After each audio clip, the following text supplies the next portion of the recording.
Si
opening the event, we will hear the welcome words of Professor Marco Antonio Zago, President of University of São Paulo.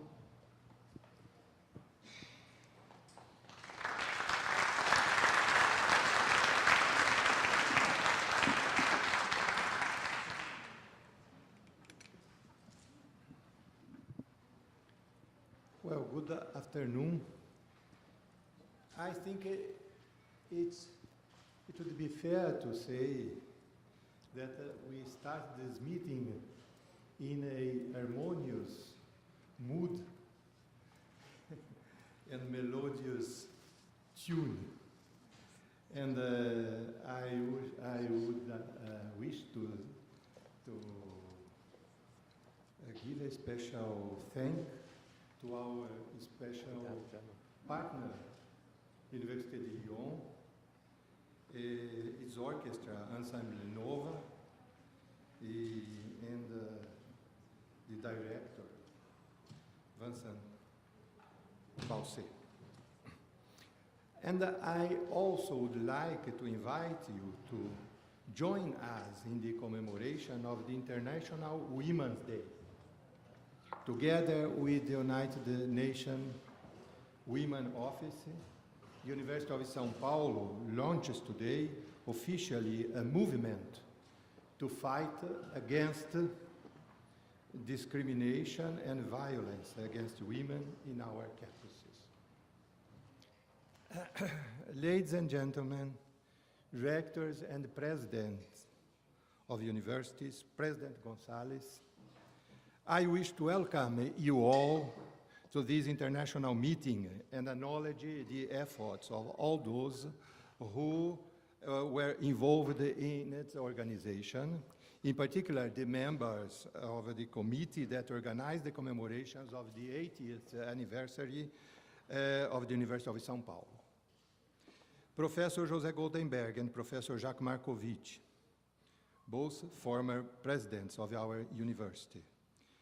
Professor Raul Machado, head of our international office, and Mr. Francisco Mesquita, CEO from the news group O Estado de São Paulo, were the direct responsibles for our meeting today. Universities, as you know very well, are one of the three most resilient institutions in the Occidental world. We have had universities in the Occident since Universidade de Bologna, established in the year 1088. The two others, obviously, the two other oldest institutions in the Occidental world, at least, are the Papacy and the Banca di Monte dei Paschi de Siena. Not by accident, I think, three institutions that had their roots in medieval Italy. Universities are notoriously heterogeneous. Although usually seen as conservative, they have changed radically with time. And I think this is one of the secrets of their long survival. Not only they change with the passing of time, but also they are very different from one another in any moment in history. And this is probably the second secret of their strength. However, the most important reason why they persist for so long in our history and actually increase continuously in numbers and in size is because they serve a relevant purpose in the society. The global changes of the last decades represent immense challenges to governments, to companies, and to universities. What are the questions that confront us today as leaders of universities in this new world? Should they, universities, be faithful to the traditions of the Humboldtisches Bildungsideal, the Humboldtian education ideal, which integrates the arts and sciences with research to achieve both comprehensive general learning and cultural knowledge? Alternatively, should they be organized for the teaching of classical learned professions? Should they instead be dedicated to the industrial research and partnership with the business world? Open to all, with no limitations to competence. How should they be financed? With the students and their families' own money, or by the society as a whole by means of taxes? These are relevant questions all over the world, but they are particularly important in developing countries, such as in Latin America, where universities may represent the leading forces for the social and economic changes that they strive to achieve. For centuries, teaching and research have been the two traditional pillars of the university life. These missions are highly valued throughout different cultures and countries, and thus universities are institutions that transcend national borders. Relevant universities are intrinsically international. However, in the last decades, a third mission emerged as an important hallmark of the present-day universities.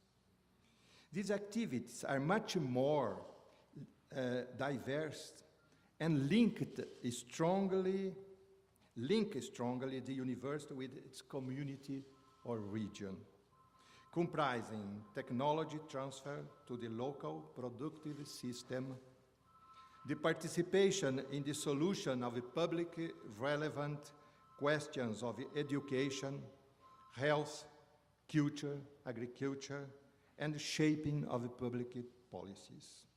We see, for instance, that both research and teaching programs can be conveniently built around the relationship between the university and its seat, or the university and its region. As I see it, one or a few universities in each region or country will keep more or less faithful to the Humboldtian ideal, and they will continue to occupy a leading position among the research institutes of the country. These universities, such as ours, of the presidents who are invited to this meeting, represent the main source of learned intellectuals and hard science researchers of the region.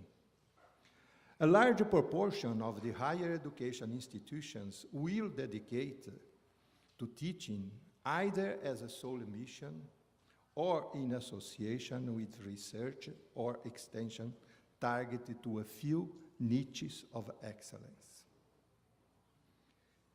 In all cases, however, survival of the universities as institutions of equality will require profound changes in the governance and organization, the design of curricula, the approaches to teaching, student access, and the recruitment and promotion of faculty.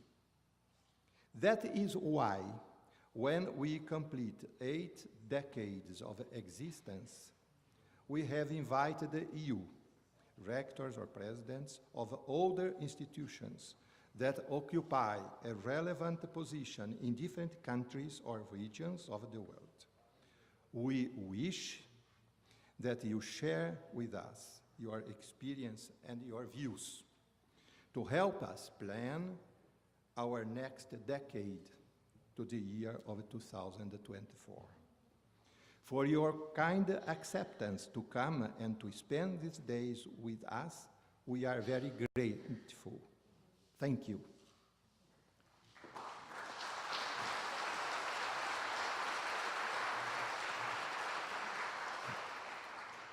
We are very fortunate today. It is a happy coincidence that the inauguration of the new chairperson of the chair, José Bonifácio, will take place tomorrow. This chair was established to bring to the University of São Paulo intellectuals of the Ibero-American world in the areas of politics, economy, letters, and culture. Previous occupants were former President Ricardo Lagos from Chile, former Ibero-American Secretary Enrique Iglesias, and until today, the former President of the Brazilian Academy of Letters, writer Nélida Pinhon. Tomorrow, the former Spanish Prime Minister, Felipe González, who we have the honor to have with us today, will substitute her. Obviously, we cannot miss the opportunity to ask Mr. González for a short intervention focused on one of the most relevant questions that we need to discuss, the relationship of universities with the society and the governments. Please, Mr. President.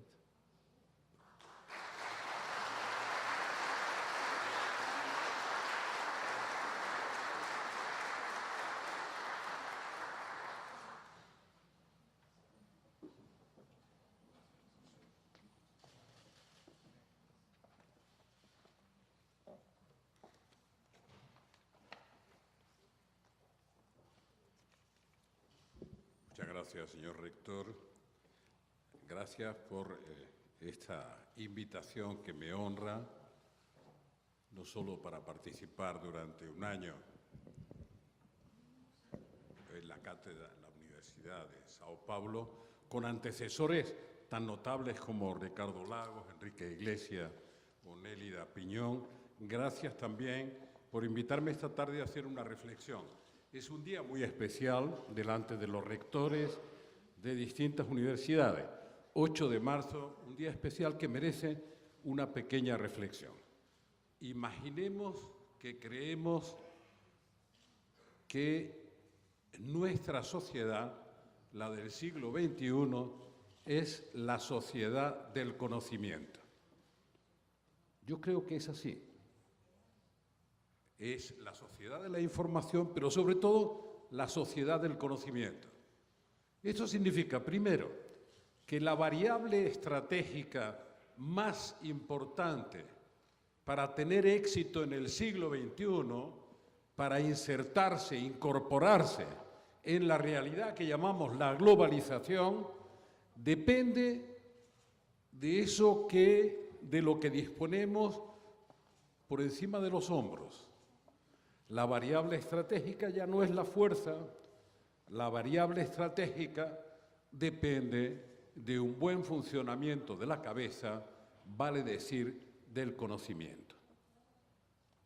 Y estamos en el templo de la sabiduría, que es la universidad.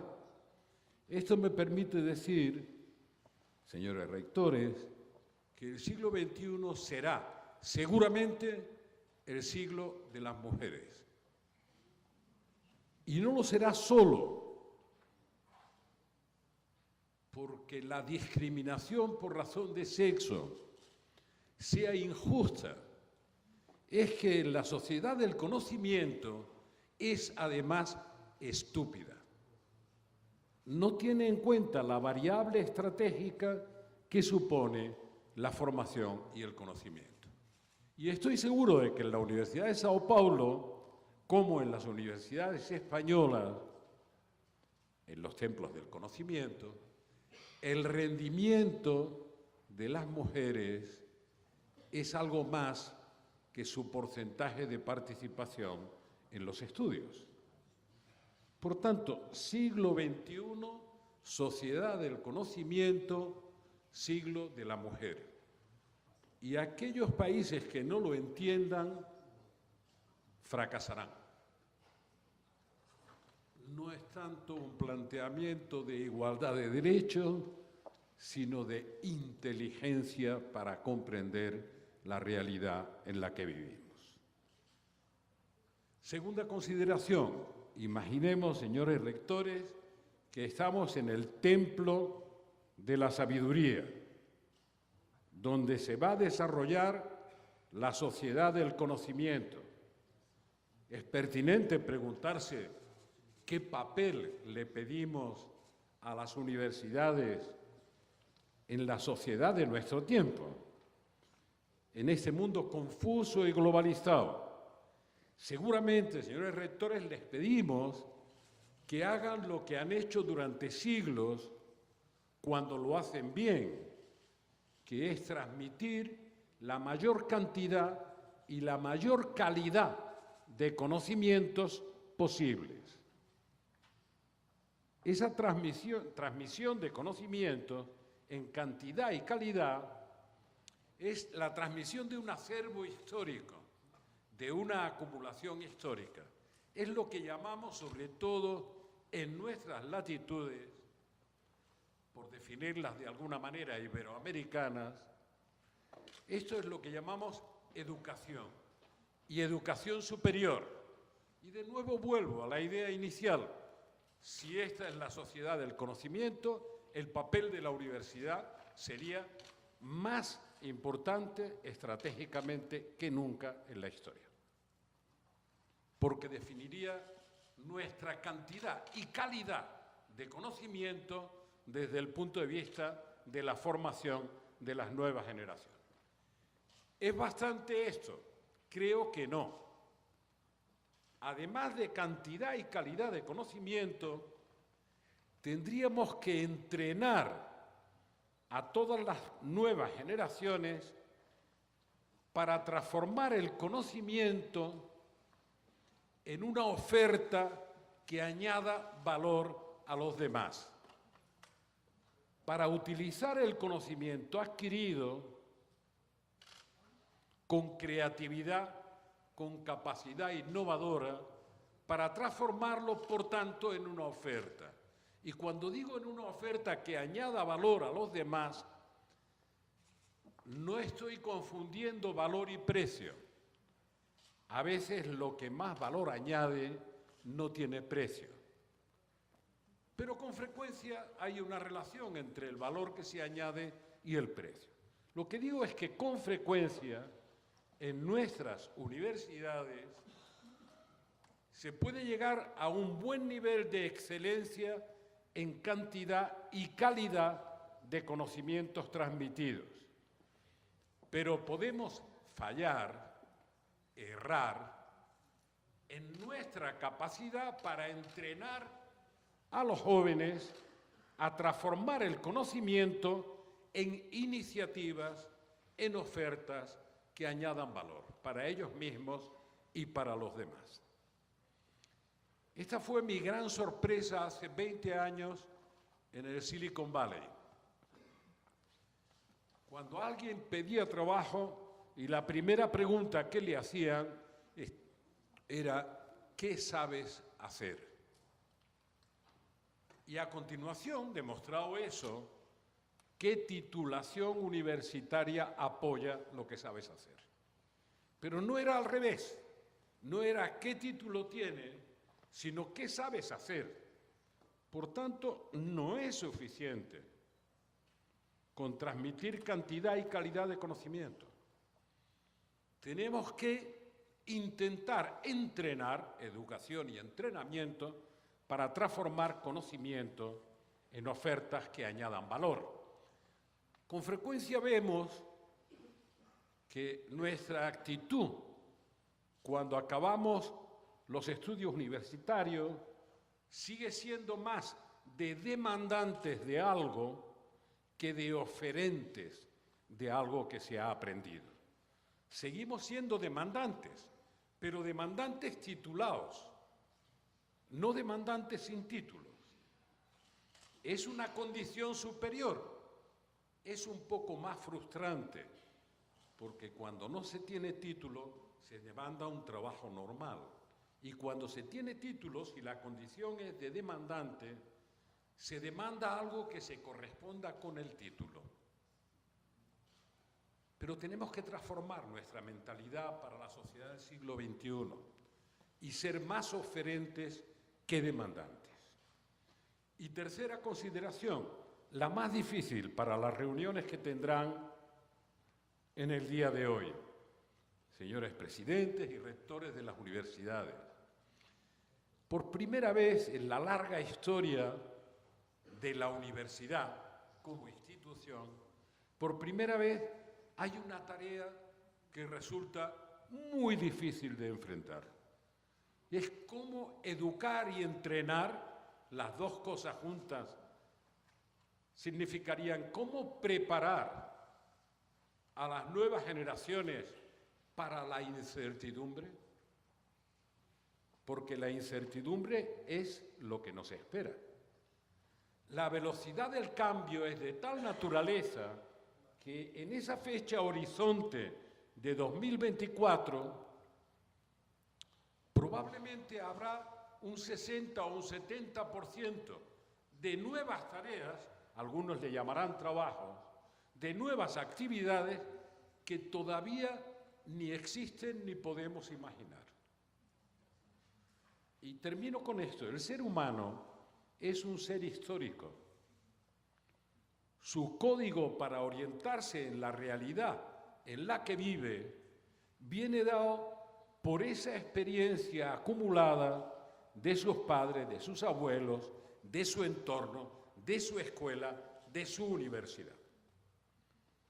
Pero esa experiencia acumulada con la velocidad vertiginosa del cambio que está induciendo la transformación tecnológica y la comunicación entre los seres humanos, no es suficiente como código para orientarse ante una realidad incierta, que es la realidad de nuestro futuro inmediato. Entonces, es muy difícil educar para la incertidumbre, pero tenemos la obligación de hacerlo. Es la primera vez en que la educación para la incertidumbre, para lo incierto, es lo único que nos garantizará capacidad de respuesta y de adaptación a los cambios que se están produciendo y que se vienen por delante. Si siempre hemos pedido a la universidad que anticipe el futuro, no solo que relate el pasado, ahora además debemos pedirle que nos entrene para un futuro incierto, sabiendo transformar el conocimiento en oferta que añada valor y estimulando sobre todo la creatividad, la innovación, la investigación, el desarrollo. Ante cada espacio nuevo que se abra, capacidad innovadora, creativa, de respuesta en las nuevas generaciones. Muchas gracias.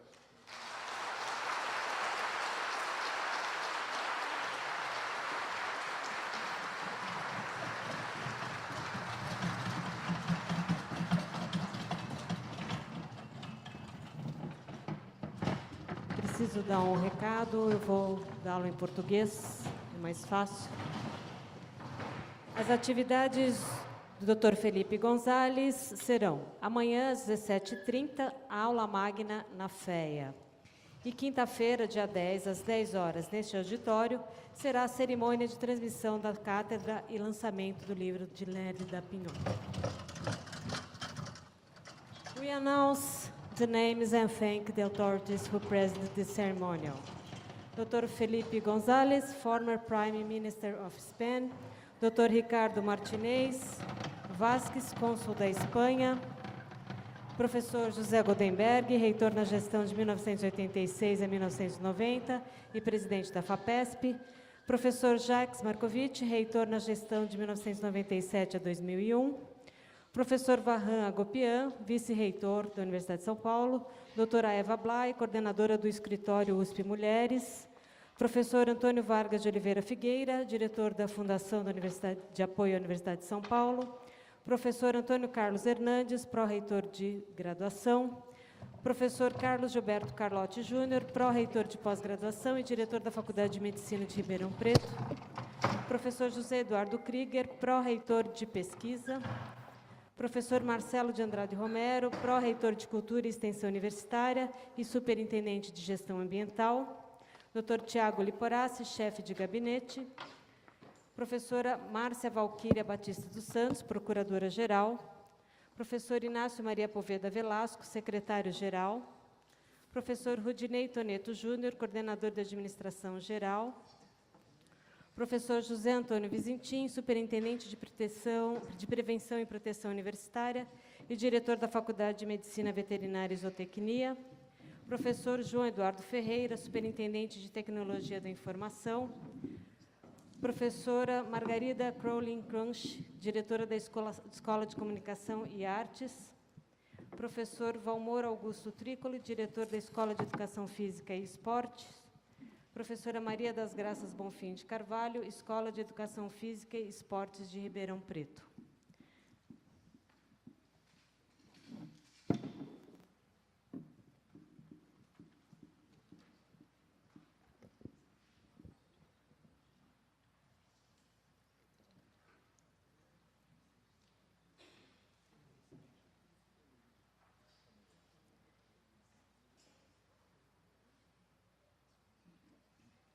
To compose the panel, we would like to invite the following authorities to the stage. Professor Marco Antonio Zago, President of University of São Paulo.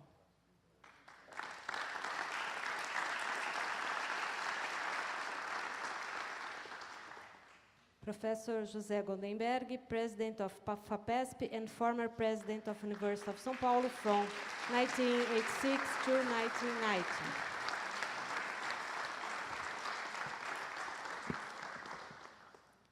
Professor Jacques Marcovitch, former President of University of São Paulo from 1997 to 2001.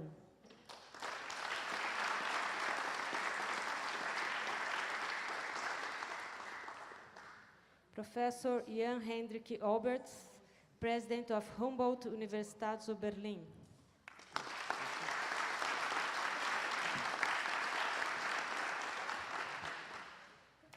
Professor Nelly da Cervoni, Vice President of Universidade de Buenos Aires.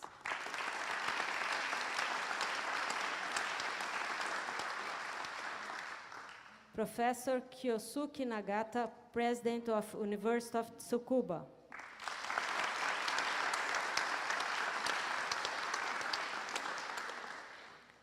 Professor Jacques Combe, President of Université Jean Moulin Lyon 3.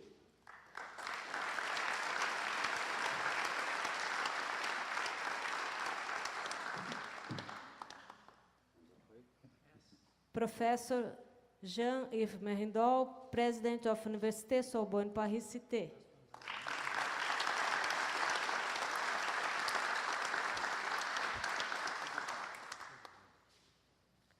Professor Raul Machado Neto, Provost for International Cooperation.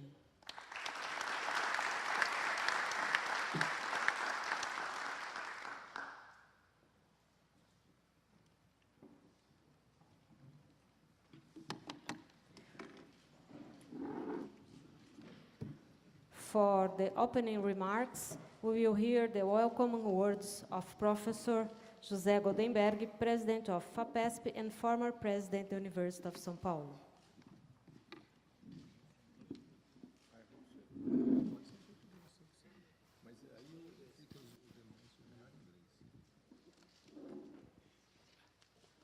Well, my dear friends, I think Rector Zago expressed already what we expect from this meeting. I can spend a few minutes explaining how we got here. About 2 years ago, when Professor Zago took charge of the position of President of the University of São Paulo, he asked me to preside a commission that would organize the event of 80 years of life. You know, for the rectors, our visitors, 80 years doesn't mean very much because their universities have hundreds of years in general. But for Brazil, to have an institution that lasted for 80 years, it's something quite surprising. And we did. The University of São Paulo survived many, many problems, and it became the most important university in Brazil. Professor Zago asked me and a group of other professors at the university to organize a study of the 80 years of existence of the University of São Paulo. And we did that. There is a volume that was published in Portuguese, which can be found across the hall at the editora of the University of São Paulo.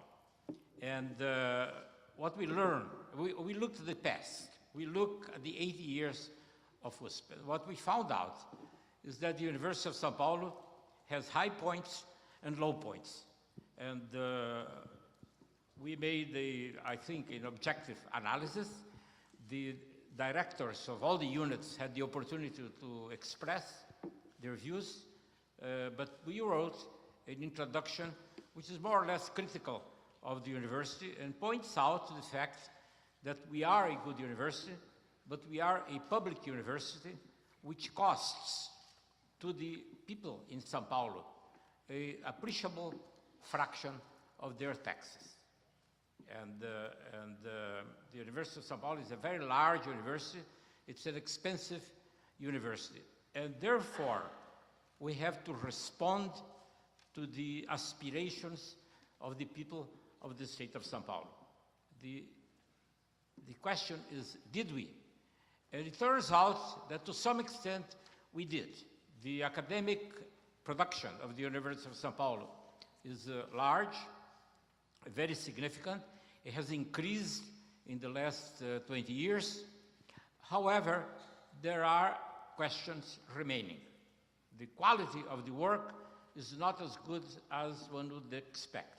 If we compare the indicators of the University of São Paulo with other universities in the world, we find out that approximately the University of São Paulo is considered one in the ranking of about 200. It's among the 200 best universities in the world, but not much better than that. One could look at this information from two sides. It's either good or either bad. And it's good because there are 10,000 universities in the world. And to be among the best 200 universities is something significant. However, most of the best universities are in the United States and the UK and Japan and a few other countries. When we consider the developing countries, the University of São Paulo is still reasonably well, but it could be better. And the state of São Paulo is a progressive state, as you know, and we could do better. And the purpose of our study was not to respond to that question. So Professor Marcovitch, which was a very active member of our commission, pointed out that we should not look only at the past, but we should look at the future and should ask what's going to happen to the University of São Paulo in 10 years or 20 years. And this is why we are here. The decision was made by the rector to invite universities, important universities around the world, like the ones that are sitting at this table, to tell us how are they doing and why are they doing better than we are. And there are a number of questions that have been addressed to these rectors, and we are here to really compare notes to see if what we are doing is the best we could do, or if there are other things that we could do better. It's an exercise, it's an important exercise, and of course, it's easy to analyze the past, it's very, very difficult to predict the future. And, but the University of São Paulo is a very solid institution in a country that is going through rather disturbing instabilities. So I think we should pause for a moment and think about the future.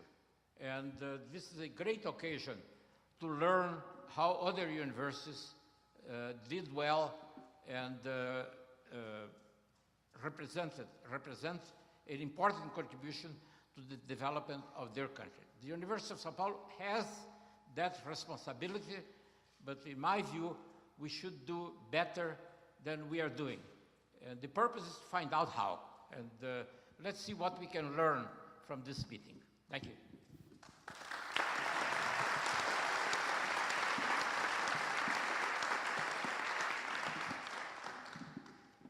You hear now the opening statement of Professor Jacques Marcovitch, former president of University of São Paulo.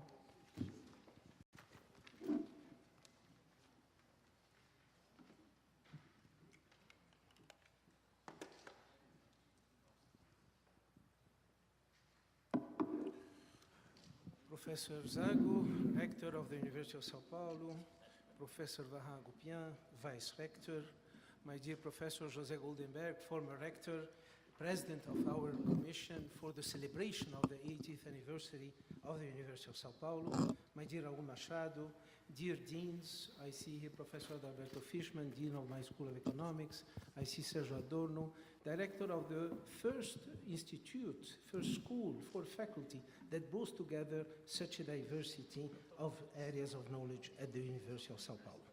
Dear colleagues, dear students, member of the staff, I greet also the ones that are following out through the IPTV. I know that many of them are in the campi of São Carlos, Piracicaba, Bauru, Ribeirão Preto, and many others that are following this discussion.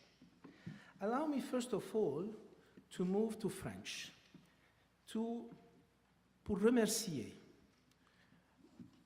le président de l'Université de Lyon pour nous avoir apporté ces deux messages.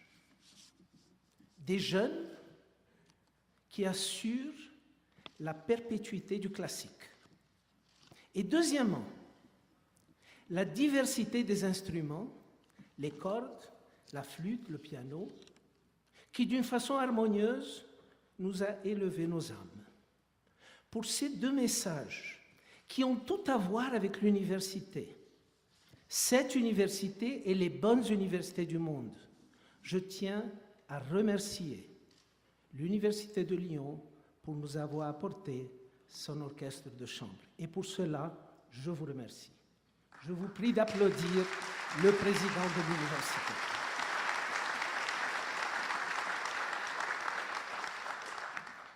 Fernão de Magalhães, the Portuguese explorer who organized the Castilian expedition to the East Indies from 1519 to 1522, achieving the first circumnavigation of the earth, once wrote, "Man cannot discover new oceans unless he leaves the shore." USP 2024, this conference, is an attempt to discover new frontiers in academia through the experience and wisdom of leading universities coming from other shores to our university. As we all know, and this was already said by President Zago, by President Gonzalez, academia is in permanent revolution. University leaders on a global level are being confronted with transformation previously unseen in the long history of teaching and research. The quest for widening societal engagement in higher education, the digital revolution, the rising of life expectancy, the increasing cost of scientific investigation, the ever-tightening financial restraints all impact on knowledge building and dissemination, management systems, and institutional structures. At the dawn of the celebration of the 80th years of Universidade de São Paulo, the committee presided over by Professor José Goldemberg addressed two questions.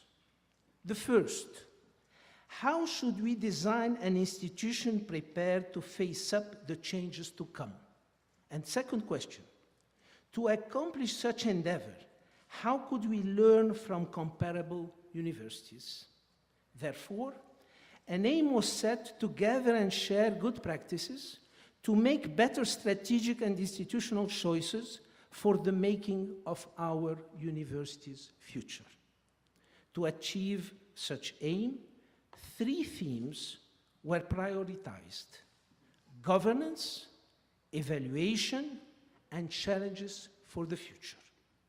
Governance means the transformation of a vision into tangible results provided by inputs and processes to accomplish relevant impacts.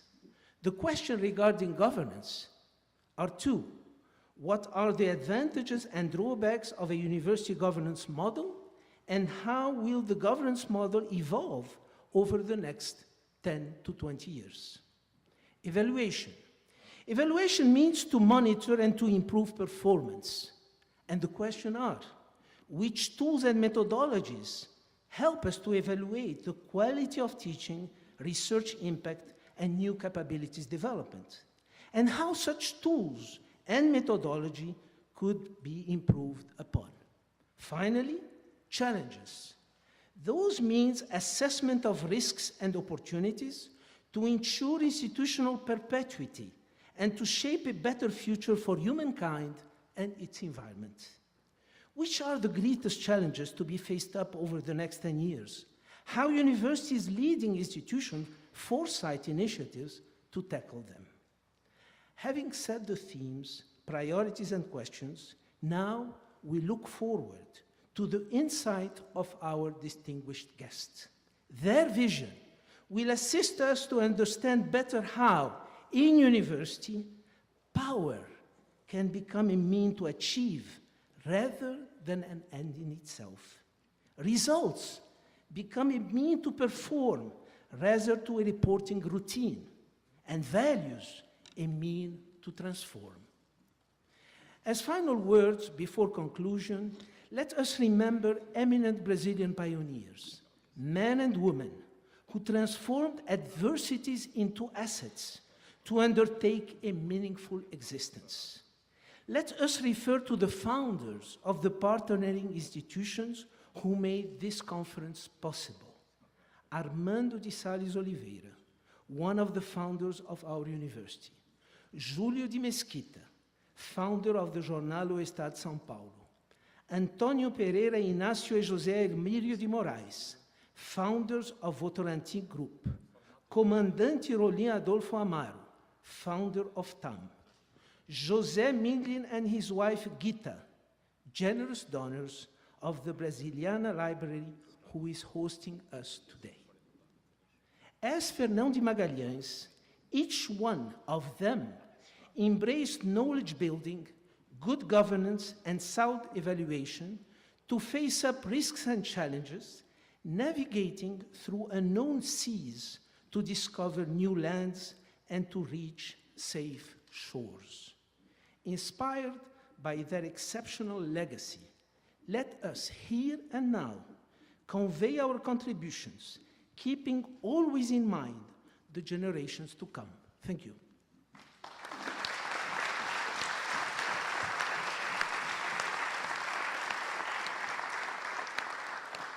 Thank you very much, Professor Marcovitch. I just would like to compliment, I would like to add a couple of things.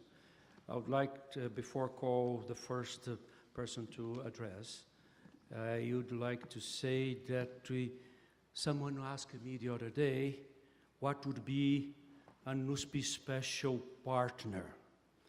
We have here 5 examples. With 2 of them, Tsukuba and Sorbonne, we share offices. With Lyon and Humboldt, we launched calls to create bilateral research groups. And with UBA, we share, we create, we constitute, along with UNAM of Mexico, the Latin America Academic Alliance. With this university, we have an expressive and impressive joint publication. We have with each of them between 600 and 800 papers published in the last 5 years, from 2010 and 2015. Means that we are publishing in collaboration more than 100 papers with these universities. Besides the presence of Lyon here, Lyon Orchestra here, is an unquestionable sign of a special partnership. But above all, we share with these institutions academic commitment and mutual respect. Of course, I have to thank Professor Zago, our Professor Marcovitch, Professor Goldemberg, and now Aucani for the effort to put this together.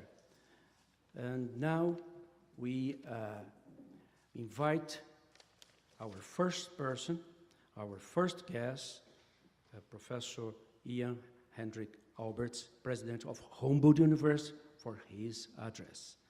And we invite all the others in the table to join the audience, okay? Thank you very much.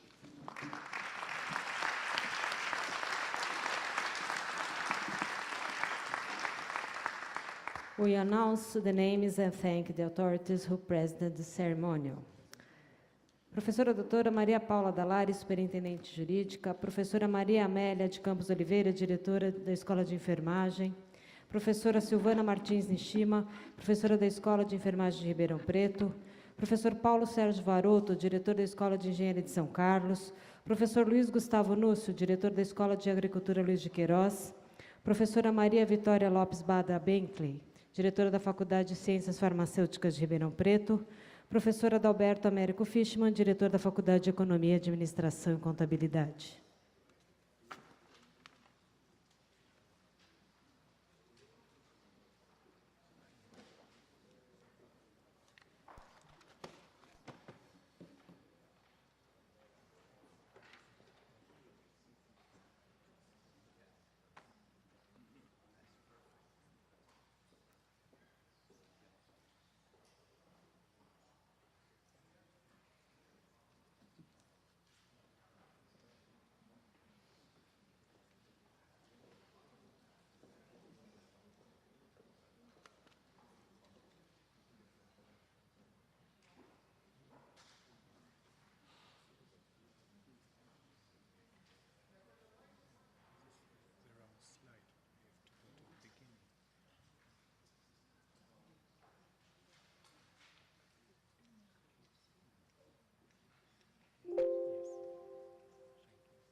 Dear colleague Marco Antonio Zago, dear Prime Minister Felipe González, my dear friend Raul Machado Neto,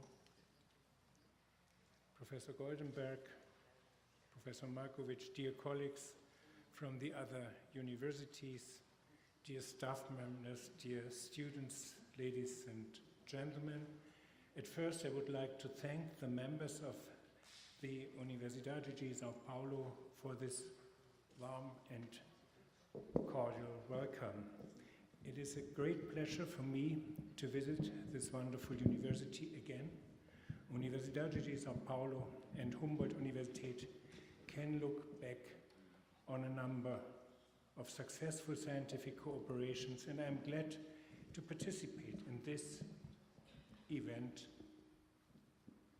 to discuss the future and to participate in your discussions about the future strategies together with you and your guests from the other universities.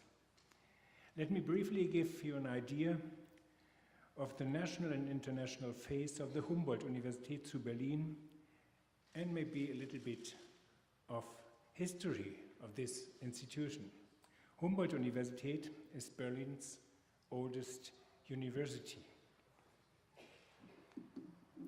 It was founded on 15th October 1810. Until 1828, the university was named only Berlin University, or sometimes University unter den Linden. No, this was too early. Everything is okay. It was called University unter den Linden. Then her name was Friedrich Wilhelms Universität zu Berlin, from the Prussian King Friedrich Wilhelm III, who instructed his Minister of Education, Wilhelm von Humboldt, to establish a new university with some very new academic principles. And in 1949, it was renamed after the two Humboldt brothers, Wilhelm and Alexander von Humboldt. You cannot recognize in the name Humboldt-Universität because in German language we do not have the genitive plural of single names. But in Russian language it is called Universität imени Humboldtov, and this is genitive plural. But in German language it would be Universität der Humbolde, and this seems a little bit funny in our language. Wilhelm and Alexander von Humboldt. They both can be seen as the perfect tandem for innovative research and education at their time. While Wilhelm, the linguist, philosopher, government functionary, and diplomat, made important contributions to the philosophy of language and to the theory of and practice of education, he called it Bildung, a very special word, Bildung. When building the concept of the Humboldtian model of higher education, his younger brother, Alexander, was a geographer, naturalist, and above all, explorer and traveler. He went to discover the world, especially Latin America. That's why you all know him, and I think most of you love him too. By reporting and writing, he wrote more than 3,000 letters back home to his brothers. The two brothers stimulated each other in a very special way. Drawing on Alexander's experience, Wilhelm's ideas and theories became more pragmatic, connected to reality, and also more relevant. On the other side of the world, Alexander, through his brother's eyes, discovered the world with a philosophical impetus. After returning to Europe, Alexander's fame was instant and widespread. He engaged in dialogues with many leading intellectuals of his time, many of them conducted by letters as well. Besides the travel reports he wrote and the public lectures he held in Berlin, his essays and later on his extensive work on the physical descriptions of the universe, the so-called cosmos, he found time for discussing his ideas with guests from all over the world and dignitaries. The elder brother, Wilhelm, believed that teaching should be guided by current research and that research should be unbiased and independent from ideological, economic, political, or religious influences. The Humboldtian model strives for unconditional academic freedom in the intellectual investigation of the world, both for teachers and for students, for researchers and for learners. Study should be guided by humanistic ideals and free thought, and knowledge should be formed on the basis of logic, reason, and empiricism rather than authority, tradition, or dogma.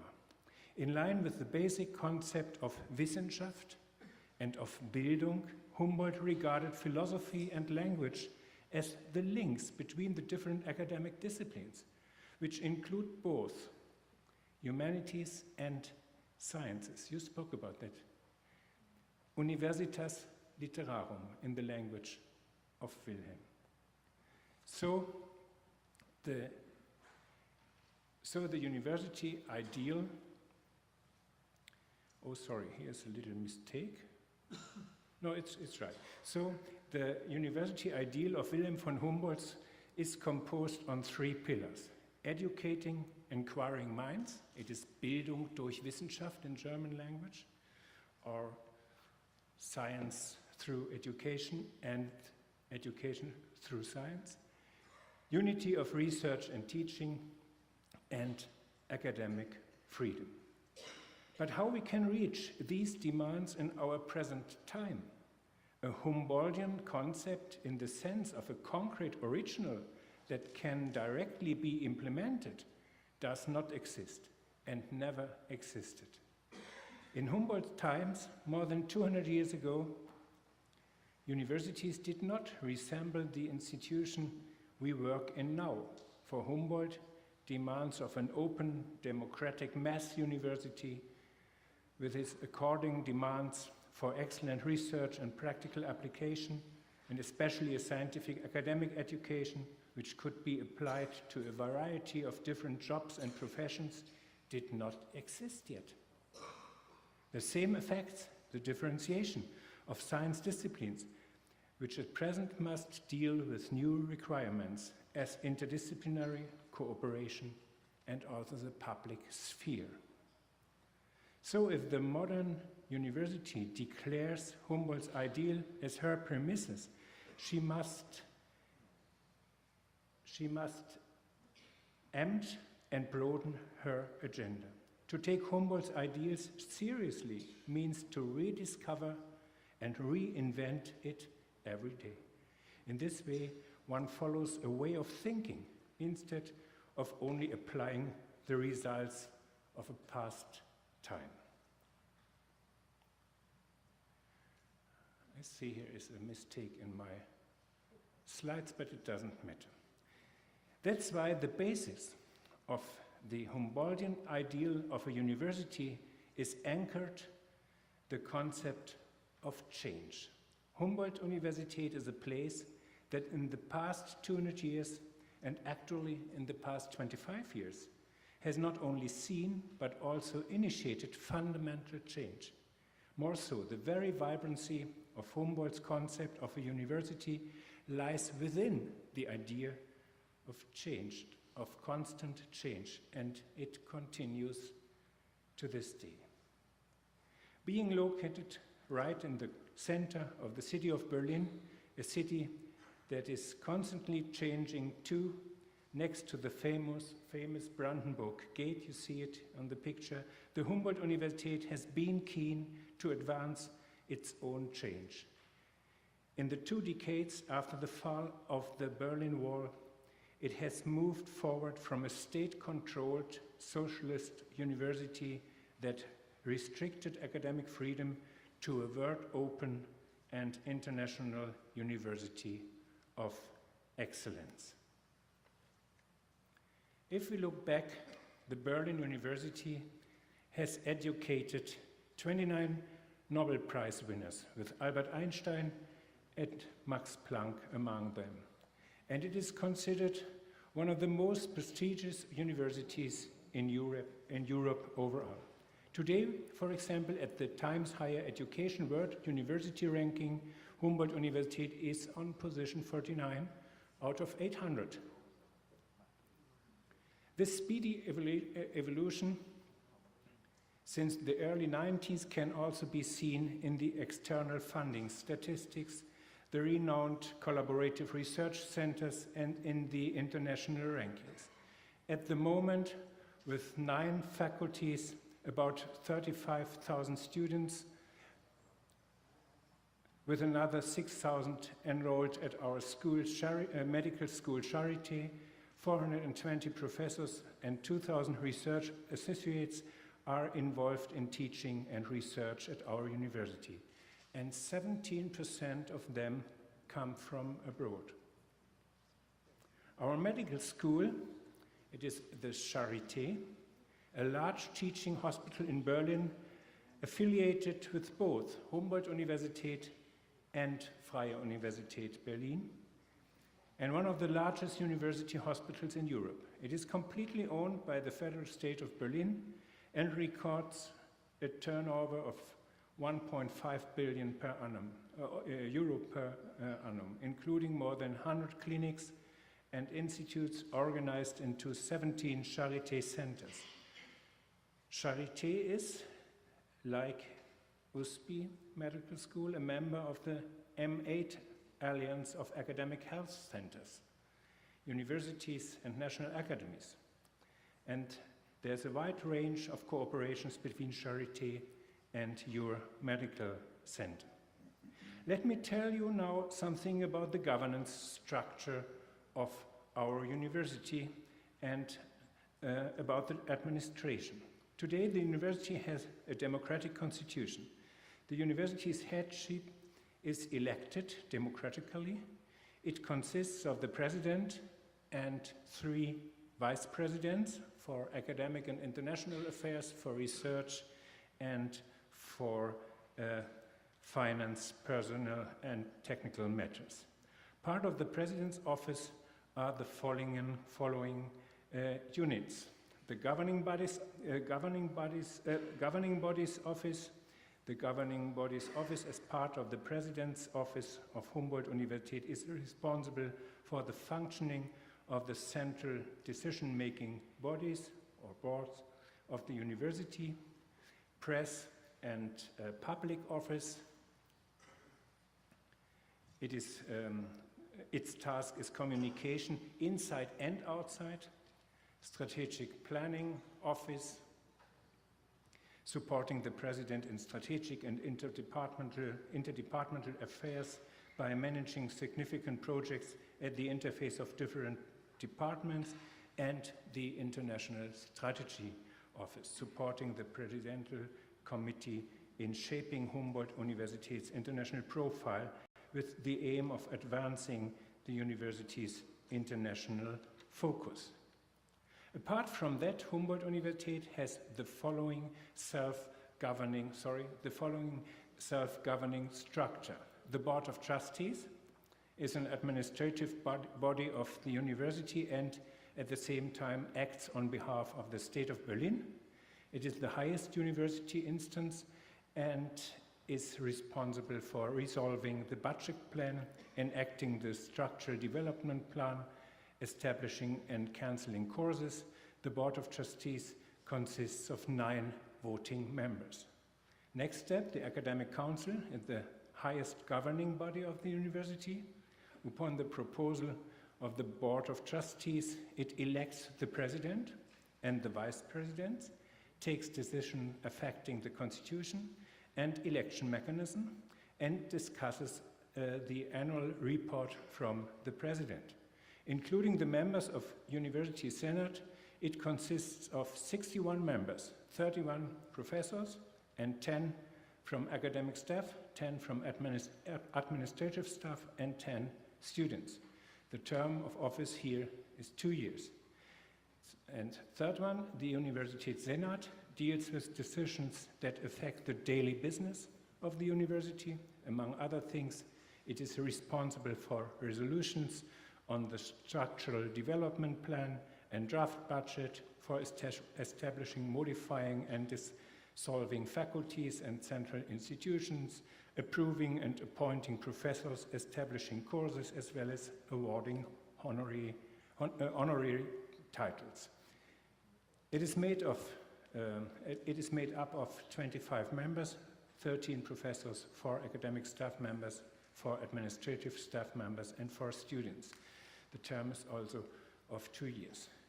As you see, this architecture is quite a little bit complicated, or sophisticated, maybe I can also say, and sometimes it's really difficult for the president to make decisions under these premises. It is also important to know the environment our university is located in. Berlin is one of the biggest and most diverse academic regions in Europe.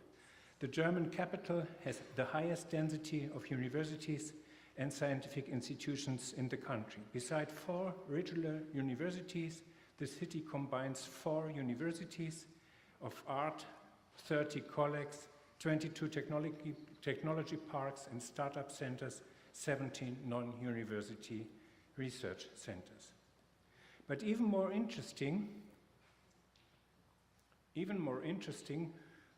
for you in the context of USP2024 is to discuss our challenges and strategies in research and teaching.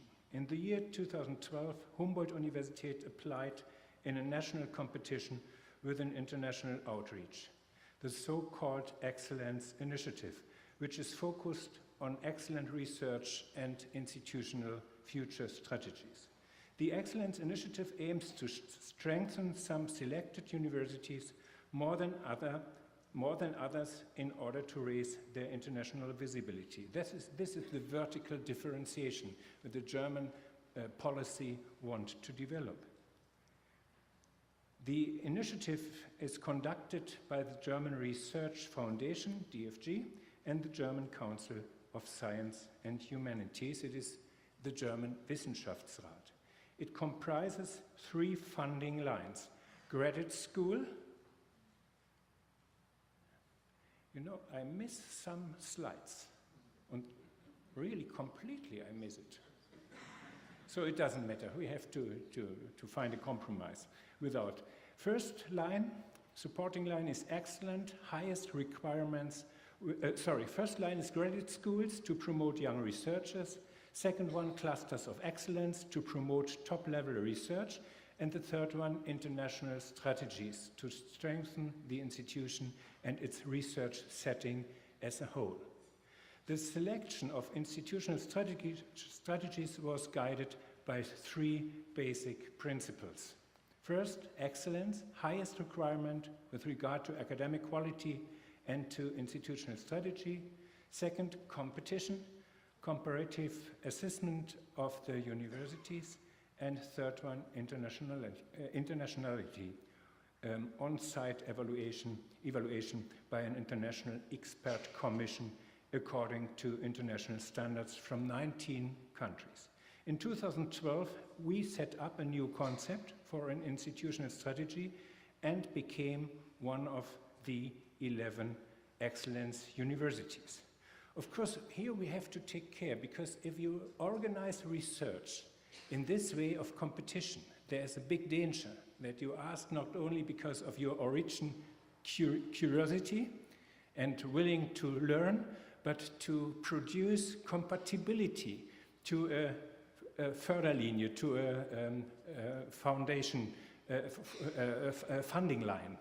And this is a danger, because science will change in this way if the motivation is to keep the money for it. In 2012, we set up this new concept and became one of the 11 German excellence universities. The Excellence Initiative allowed us to create new innovative and interdisciplinary research units, for instance, the 4 clusters of excellence, which combine humanities and natural sciences in a unique way. Cultural studies meet archaeology, computer sciences meet musicology, and mathematics meet communication studies. These transdisciplinary approaches enhance a comprehensive and profound understanding of contemporary research questions. Beside the foundation of 8 new graduate schools for PhD students, the Excellence Initiative enabled us to set up 3 integrative research institutes. The so-called IRIs, this is the acronym, combine elements of research institutes, development laboratories, and institutes for advanced studies. And the construction is crossing the organization by faculties and institutes. So it is an overlapping construction to make sure that interdisciplinary cooperation will become possible. The so-called IRIs combine elements of research institutes, development laboratories, and institutes for advanced studies. The 3 IRIs link the Humboldt-Universität with pertinent non-university institutes and innovative enterprises. So at ERI-TESIS, for example, the Integrative Research Institute on Transformations of Human Environment Systems, scientists from humanities, social and natural sciences collaborate to solve interdisciplinary research questions related to the societal challenges of transforming human environment systems. The Institute provides a platform for cooperation between scientists from various disciplines and departments of Humboldt-Universität and regional, national, and international partner institutions. So USP2, for example, with the issue of metropolitan studies, city gardens, sustainability, and a lot of other questions, for example, of climate change.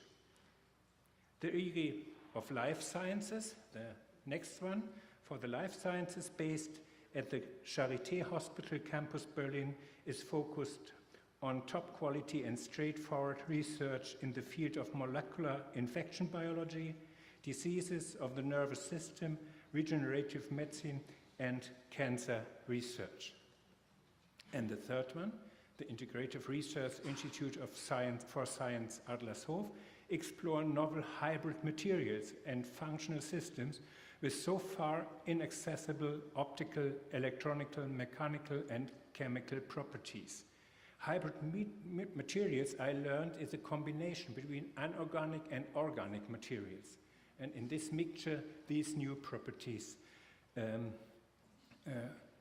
became present. The Excellence Initiative had a big impact on the German research landscapes in general and on our institution in particular. It created a strong dynamic that now leads the German government to the decision that it shall be continued for another 10 years, involving around 5 billion euros in order to assure the sustainable development of the best German universities. And of course, Humboldt-Universität will take its opportunity to continue within this process of developing future perspectives, especially by focusing on internationalization.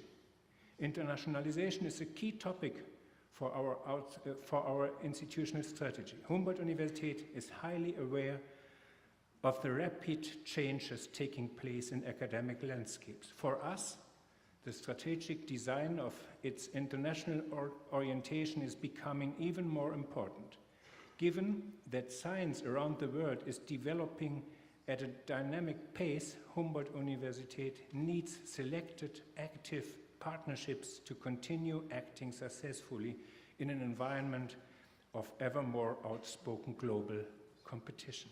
That's why we are here today. We are very glad to say that Humboldt University and Universidade de São Paulo, USP, decided to take the cooperation between the universities to a new level in October 2015 and signed the contract for academic partnership. As profile partners, both institutions are investing more in bilateral cutting-edge research projects and cooperation. Among the existing joint research projects, there's a wide range of topics regarding key global issues of our age, such as metropolitan, migration, health, material, or climate research. These are the subjects which complement each other particularly well in the German-Brazilian dialogue. We truly believe that contemporary science is faced with questions which are so complex that it became impossible for a single nation, a single institution, or even a single discipline to provide sufficient answers. As I said in the beginning, I'm very curious and looking forward to sharing knowledge, experience, and concepts gained from other similar institutions to make better strategic and institutional choices for the building of our university's future. I'm sure that during this conference we will all get valuable impulses on a global level and we will see how each of us is being confronted with a scenario of transformations previously unseen in the long history of teaching and research. When a relationship is based on trust and friendship, we can systematically learn from each other at all levels. And about this speaks my last picture. Thank you for attention.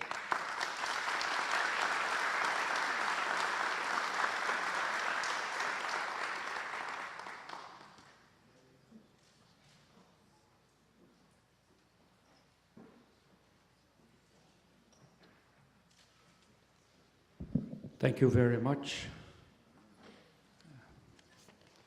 Important informations, and we are very proud of our relationship. Thank you. Now I invite for his address Nélida Servon, the Vice President for University of Buenos Aires, UBA, our very special partner in South America. Thank you.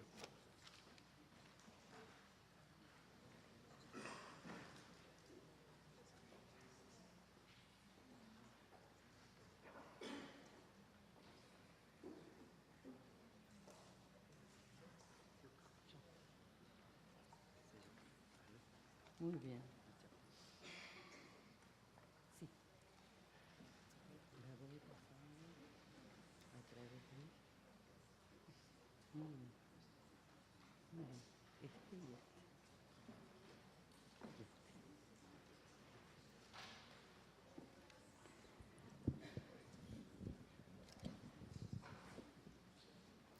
Buenas tardes a todos. En primer lugar, traigo las palabras del rector Alberto Barbieri, de la Universidad de Buenos Aires, quien tendría que estar en este momento aquí. Lamenta mucho no poder estar. En realidad, en el día de ayer he sabido que tenía que viajar. Yo, por mí, es un gusto estar aquí y ha sido un día que hasta ahora ha sido muy interesante, pero bueno, les transmito el mensaje del doctor Barbieri de disculpas y también el contexto de la situación.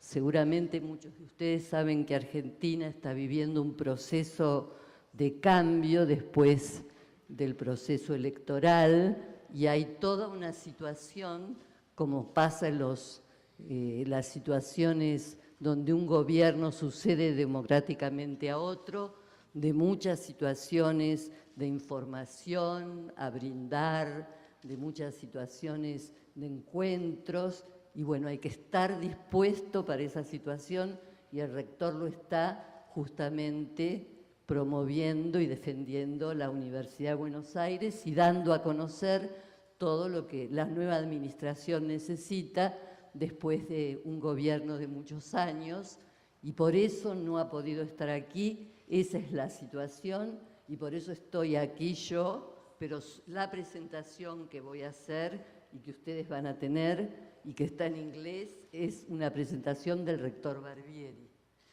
También de él el agradecimiento a la Universidad de São Paulo, a su rector y a todas las autoridades, y un saludo de él y mío a todo el auditorio, a los rectores, a los presidentes y a todos los que están presentes en este momento aquí.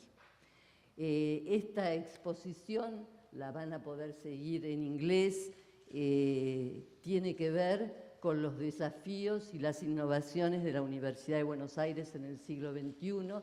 En primer lugar, va a haber datos cuantitativos sobre la situación de la masividad y las actividades frente a la masividad de estudiantes de la Universidad de Buenos Aires. La Universidad de Buenos Aires dentro de pocos años va a cumplir su 200 aniversario y es la universidad más grande de Argentina, tiene un caudal importante de estudiantes docentes y no docentes y además tiene tradiciones que seguimos conservando y procesos de innovación que no dejan de tener en cuenta las tradiciones. Eso también es algo importante para transmitir. En primer lugar, bueno, aquí está el título del trabajo que es del doctor Barbieri. El primer punto es sobre justamente todo lo que tiene que ver con la organización y con el gobierno de la Universidad de Buenos Aires.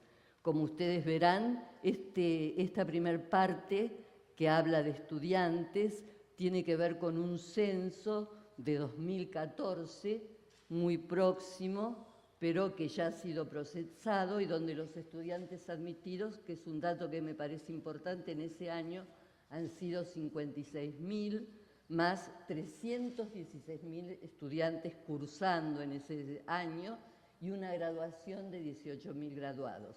También tenemos un posgrado en la Universidad de Buenos Aires, o varios posgrados de mucha importancia, con un caudal de estudiantes muy importante. En cuanto a los recursos humanos, docentes y no docentes, contamos en la universidad con 31.500 docentes, hay 15.000 investigadores, docentes investigadores. Nosotros son parte docentes que realizan investigación y que pertenecen a distintos institutos de investigación de la Universidad de Buenos Aires. Este es un dato del Ministerio de Educación, más reciente, son 15.000, y también son 15.000 el personal no docente que forma parte de toda la Universidad de Buenos Aires. En cuanto a la organización de la Universidad de Buenos Aires, en el grado hay 81 carreras de grado que se van dictando permanentemente y desde hace muchos años, por supuesto con renovación de sus planes curriculares en el grado.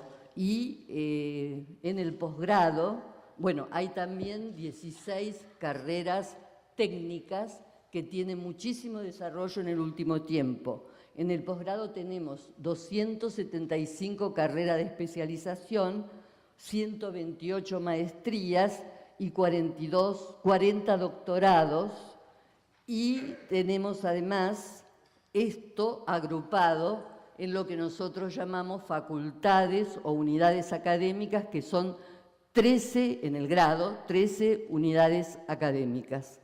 Y además existen, bueno, un punto a destacar que les decía antes, que está en diapositiva, que los docentes investigadores, además de ser docentes y en la enseñanza, se agrupan en 17 institutos de la Universidad de Buenos Aires, 42 institutos que son de la Universidad de Buenos Aires en colaboración con el CONICET, que es la Agencia de Ciencia y Tecnología en Buenos Aires, y hay además otros 142 institutos que están en todas las unidades académicas de la universidad, en distintos programas, sobre todo, que luego lo vamos a ver, en asociación entre varias unidades académicas y entre varias disciplinas, que esto es un desafío de la Universidad de Buenos Aires, el trabajo entre docentes de distintas disciplinas, y de distintas disciplinas es también el trabajo de investigación. También en la Universidad de Buenos Aires hay 6 hospitales, escuelas, 6 hospitales universitarios localizados en la ciudad de Buenos Aires y que tienen mucho desarrollo. Nombro uno que no está aquí, pero el Instituto Roffo, que es un instituto de oncología de avanzada en la ciudad de Buenos Aires y al que vienen de otros países y también a atenderse, por supuesto, y a hacer cursos de oncología también del interior del país. También tenemos en el ámbito de cultura, ámbito en el que nosotros, la Universidad de Buenos Aires, damos mucha importancia. Hay 18 bibliotecas que funcionan integradamente en el SISBI, que es un sistema de bibliotecas a nivel de la UBA, 14 museos que integran la red de museos también con los museos de la ciudad de Buenos Aires, que son muchos más. Tenemos un cine de la Universidad de Buenos Aires, la Radio UBA, donde hay diversos programas de diverso interés y con docentes que son parte de la Radio UBA de distintas unidades académicas. Y últimamente la Web TV. También los centros culturales, voy a nombrar uno, el Centro Cultural Rojas, que es un centro que depende de la Universidad de Buenos Aires, donde hay actividades, muestras de arte y cultura, y donde todos los que integramos la UBA participamos, y además hay centros culturales en cada una de las facultades. En cuanto al gobierno, tema complejo, gobierno actual de la universidad, tradiciones en la Universidad de Buenos Aires, bueno, simplemente la parte descriptiva, en cada una de las unidades académicas hay un decano que es elegido en forma directa por los distintos claustros, claustro docente, claustro de graduados de la disciplina y claustro no docente, y un consejo directivo donde también tienen sus representantes los docentes, los graduados de la disciplina y también los estudiantes. La participación del estudiante quizás ha sido más tardía, pero está hace mucho tiempo en nuestro estatuto universitario. La universidad, los órganos máximos son la asamblea universitaria, que se reúne para elegir rector y que está compuesta por muchísimos miembros, bueno, muchos miembros, 237 miembros, y que se tiene el debate más profundo, por ejemplo, en cuanto al cambio del estatuto universitario y no solamente la elección del rector, y que es un órgano fundamental junto con el rector que forma, y el vicerrector. El rector es elegido por la asamblea universitaria, el vicerrector es elegido por el Consejo Superior. El Consejo Superior es otro órgano de gobierno de muchísima importancia que congrega a los representantes de todas las facultades o unidades académicas y también a los decanos de cada una de las unidades académicas.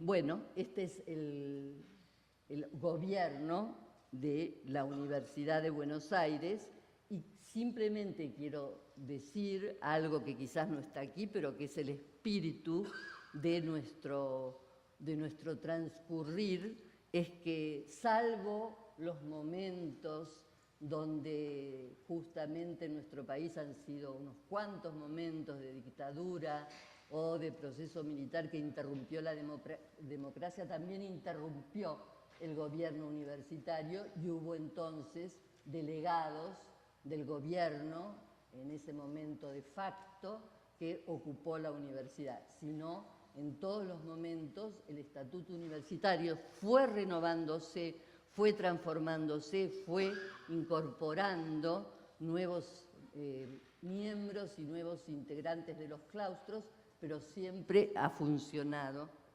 ¿Ahora se escucha mejor? Bueno. En cuanto a los desafíos, que es el siguiente punto que quería desarrollar, tal como lo ven, uno de los puntos que hoy se habló aquí es justamente, y que lo hizo el expresidente Fernando González, la sociedad del conocimiento y todo lo que implica de la sociedad del conocimiento como desafíos y desarrollos necesarios para la universidad. No solamente en la cantidad de conocimiento, sino en el valor, como él decía, del conocimiento y también en la formación de competencias necesarias para afrontar la sociedad del conocimiento y todos los desafíos que acompañan a la sociedad del conocimiento. Quería mencionar, como antes hablaba, de los institutos de investigación, también los programas que condensan como una situación de innovación todos los programas que se fueron formando a lo largo de los años, que tienen como punto fundamental la interdisciplina para temas tales como el cambio climático, fue uno de los primeros programas que se desarrolló en el año 2007, las energías sustentables, el programa de marginaciones sociales, que tiene mucho desarrollo en la Universidad de Buenos Aires, un programa muy actual del 2014 sobre desarrollo económico, desarrollo industrial y aporte entre la sociedad y el desarrollo de la industria. Y otro tema fundamental, que también es nuevo este programa, es debido a las deficiencias en nuestro sistema de transporte, un programa interdisciplinario que trabaja conjuntamente con instancias gubernamentales. En cuanto a los cambios producto de las tecnologías de la información y de la comunicación que han impactado muchísimo en la currícula de cada una de las unidades donde se desarrollan distintas disciplinas, lo que quería fundamentalmente expresarles, como ustedes verán, es la cantidad de programas que aquí están condensados y resumidos que la universidad ha instrumentado para poder hacer frente y utilizar las nuevas tecnologías de la información y de la comunicación por la masividad y la heterogeneidad de los estudiantes de la Universidad de Buenos Aires. Un programa que quiero mencionarles es el programa que está aquí, en esta nueva diapositiva, es el programa UBA21. El programa UBA21 es un programa común para todos los estudiantes de la Universidad de Buenos Aires. No existe un examen de ingreso en la Universidad de Buenos Aires, sino que los estudiantes ingresan todos y hacen un primer ciclo común a todos. Y luego es como el primer año de cada carrera universitaria. Ese programa es un programa que se llama Ciclo Básico Común, tiene ahora muchísimo desarrollo y muchísima llegada y es muy aprovechado por los estudiantes con el programa UBA21. El programa UBA21 usa la modalidad de educación a distancia y atiende gran cantidad de estudiantes. Por supuesto, no son todas las materias. Al momento actual hay 21 materias que se dictan en esta forma, a distancia, 11 de las cuales son intensivas.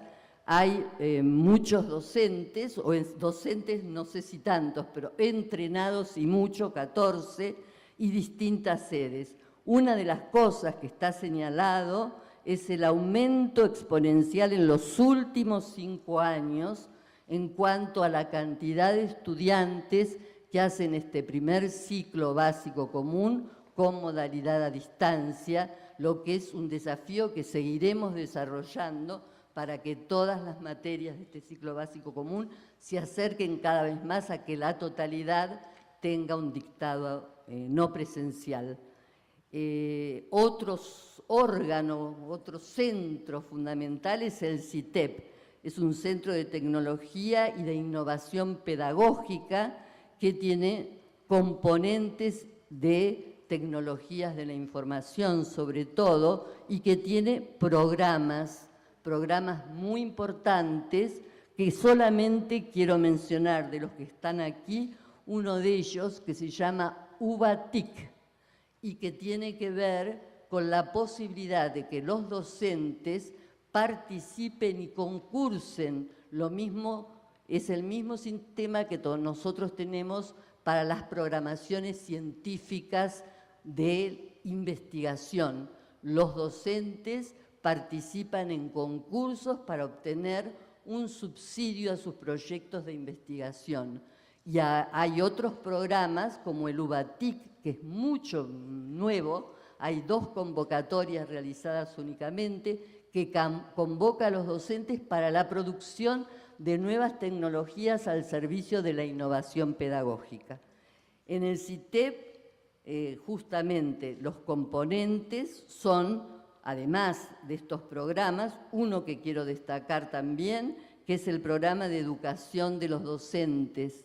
En la educación de los docentes a nivel presencial y a nivel a distancia. y el programa virtual de educación a los docentes, que justamente es un tema prioritario para la Universidad de Buenos Aires, cambio en la enseñanza y proceso de enseñanza al docente, se ha visto que en los últimos años también ha tenido un crecimiento de mucha importancia.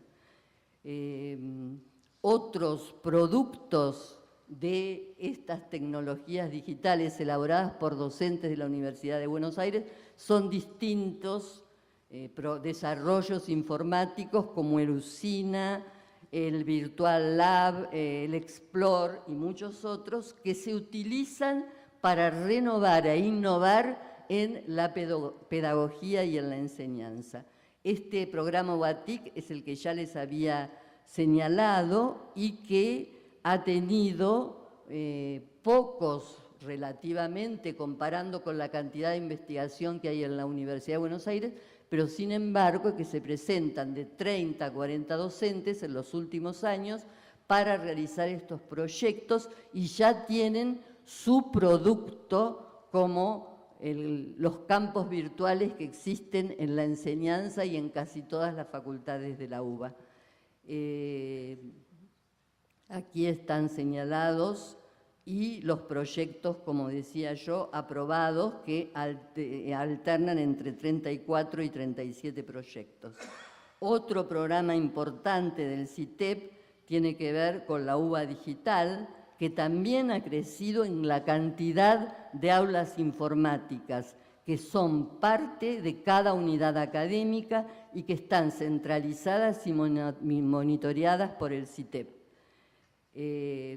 También en este programa, justamente del CITEP, se ha ayudado a ciertas facultades que, por supuesto, han tenido mayor desarrollo que otras. Por eso está mencionada la Facultad de Agronomía, que tiene ya cursos de dictado a distancia. No hay todavía carreras de grado de modalidad a distancia. Arquitectura también tiene cursos. Económicas, ciencias económicas, tiene carreras de especialización a distancia. De Derecho también tiene un programa de actualización a distancia. La Facultad de Humanidades, de Filosofía y Letras, en nuestra universidad, así la llamamos, tiene 3 maestrías excelentes que tiene gran cantidad de alumnos de América Latina que se cursan con modalidad a distancia. También hay cursos cortos de medicina y en psicología tenemos, digo yo porque soy decana de psicología, tenemos también un campus virtual donde alternamos las carreras de posgrado y maestrías de posgrado y cursos de doctorado con dictado presencial y dictado a distancia. El otro punto fundamental, tercer punto fundamental, que es un desafío para el siglo XXI, es la internalización de la educación superior. Bueno, en eso quiero justamente destacar la compenetración con esta universidad y la Universidad de Buenos Aires y con otras universidades de la región y también con nuevos convenios y programas de movilidad con universidades de Francia. Y también programas como macrouniversidades, la carretera del conocimiento, que muchas seguramente ustedes conocen, donde está esta universidad junto con la UNAM y la UBA, más la Complutense y la de Madrid y la Universidad de Barcelona. Los 100 estudiantes latinoamericanos, impulsado este programa por el presidente Obama, el Instituto Hanban y el Instituto de Israel. Y los temas de alianza en agenda, que son muchos, que ya todas las universidades están estudiando, pero que se potencian por el desarrollo conjunto. Bueno, ya aquí están enunciados, y no solamente programas en cuanto a la producción de conocimientos científicos, sino también en cuanto a la producción de elementos para la tecnología virtual, para la educación, para los museos, un interés fundamental para las revistas comunes en estas alianzas de universidades y también las megaciudades, que es un tema importante para el siglo XXI. El último punto que quería enunciar, que es para pensar y debatir, es el punto que tiene que ver con quizás es el penúltimo, pero bueno, quería decir también la importancia de un punto que no tiene que pasar desapercibido en la Universidad de Buenos Aires, de la relación entre lo académico, lo universitario y el mundo social y empresario. En ese sentido tenemos programas de mucha importancia como UBANEX, así como existe UBATIC, también existen programas de extensión universitarias realizadas como transferencia social y tenemos los centros culturales que ya les había mencionado y también los programas de salud y de cuidado de la salud frente a ciertas situaciones difíciles que estamos atravesando en el campo de la salud, realizado por nuestros hospitales universitarios. También, en cuanto al mundo empresarial, está constituido hace ya bastante tiempo, no tanto, pero sí es importante, el UBATEC, que es, bueno, perdonen ustedes, UBATEC, que es un programa hecho en alianza, en relación, en colaboración entre la ciudad de Buenos Aires, donde se encuentra la Universidad de Buenos Aires, la Unión Industrial que nuclea las industrias de todo el país y la Universidad de Buenos Aires. Y un punto que también es muy importante en estos momentos en la Universidad de Buenos Aires es todo lo que tiene que ver con los centros de emprendimiento, que existen, además de los institutos de investigación, centros para emprendedores especialmente, y de incubadoras también en la Facultad de Económicas, de incubadoras en la Facultad de Ciencias Exactas y en la Facultad de Agronomía y Veterinaria, y también de computación, de emprendedores en computación en la Universidad de Ciencias Exactas. También, ahora sí, el último punto es el debate y el desafío de la calidad en la educación. Tenemos dos puntos, que es un programa que quiero y que justamente se ha incluido, el rector lo ha incluido porque es de fundamental importancia desde 2014, es un programa donde intervenimos todos los docentes y estudiantes, no solamente de debate sobre la calidad de la enseñanza, sobre la evaluación, sobre la autoevaluación, sino que hay continuamente temas que son tratados por todos nosotros en distinto tipo de situaciones. Incluso hay conferencias con invitados de universidades que aquí están presentes, que no tratan solamente el tema de la evaluación, sino cómo repercuten los nuevos temas del siglo XXI en la enseñanza y en la evaluación de la enseñanza. Por último, la evaluación es una evaluación externa, por supuesto, de una agencia dependiente de nuestro Ministerio de Interior, y hay un programa especial de evaluación diseñado por la Unidad de Buenos Aires y que implementa actividades para construir parámetros de calidad. Bueno, eso es todo. Muchas gracias y muchas gracias por la invitación a estar aquí.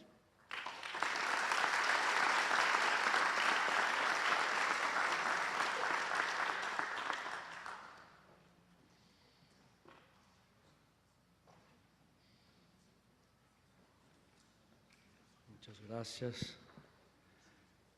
Rectora Nélida es nuestra parceira en América del Sur. Thank you very much. We keep going, and I would like to ask now the President Nagata for his address. President Nagata from University of Tsukuba. We have an office. We share representatives in our universities. Thank you.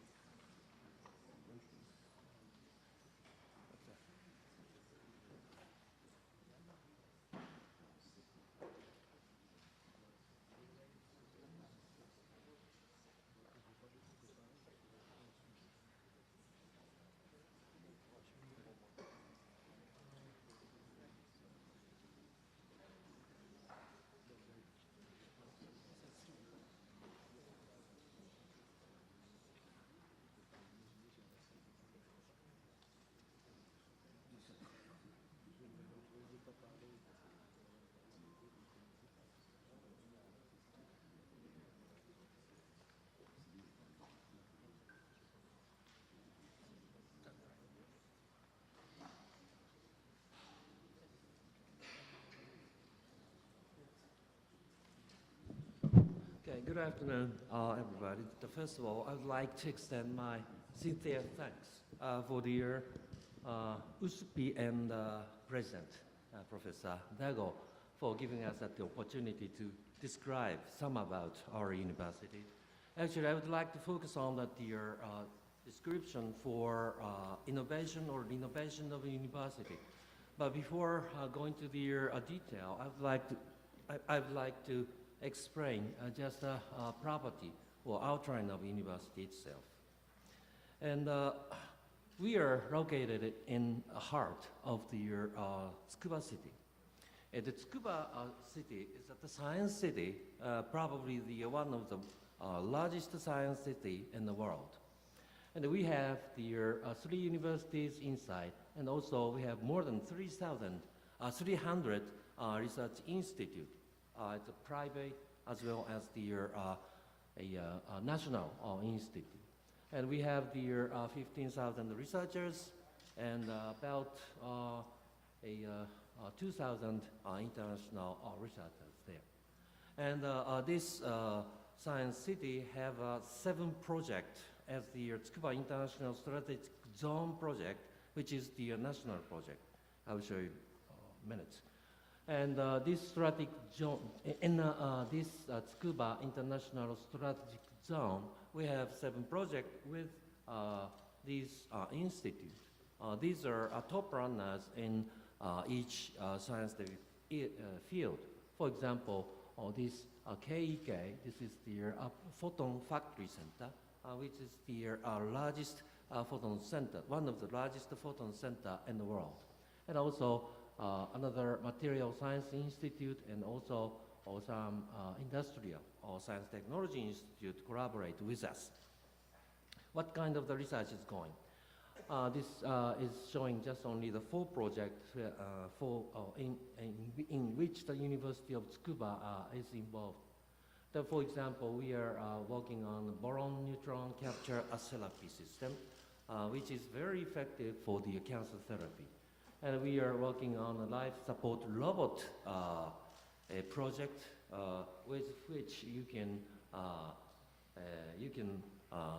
work even after some injury. Probably you can very easily work. And also we have the project for algae biomass energy, which produce the gasoline. Okay, this is very attractive. So just the algae produce you that the gasoline. And also we are making the project 4 in which a nanotechnology is going. And sometimes we are asked to describe the university property within 1 minute. Always I use this slide. The University of Tsukuba is the oldest governmental higher education institute in Japan and the newest national comprehensive universities. And we have only 43 years of history. But our predecessor school was established in 1872, the 5 years after samurai Edo era. And so that this was the first Japanese governmental higher education institute. And 40 years ago, we moved from the Tokyo area to the Tsukuba area and then completely renovate our universities. This Tokyo University of Education consisted of just a few departments, a Department of Science, Department of Education, and Department of Humanities. And University of Tsukuba is now fully comprehensive universities, including, of course, humanities, social sciences, pure applied sciences, engineering, medicine, art, design, and sports sciences even. And we are very comprehensive.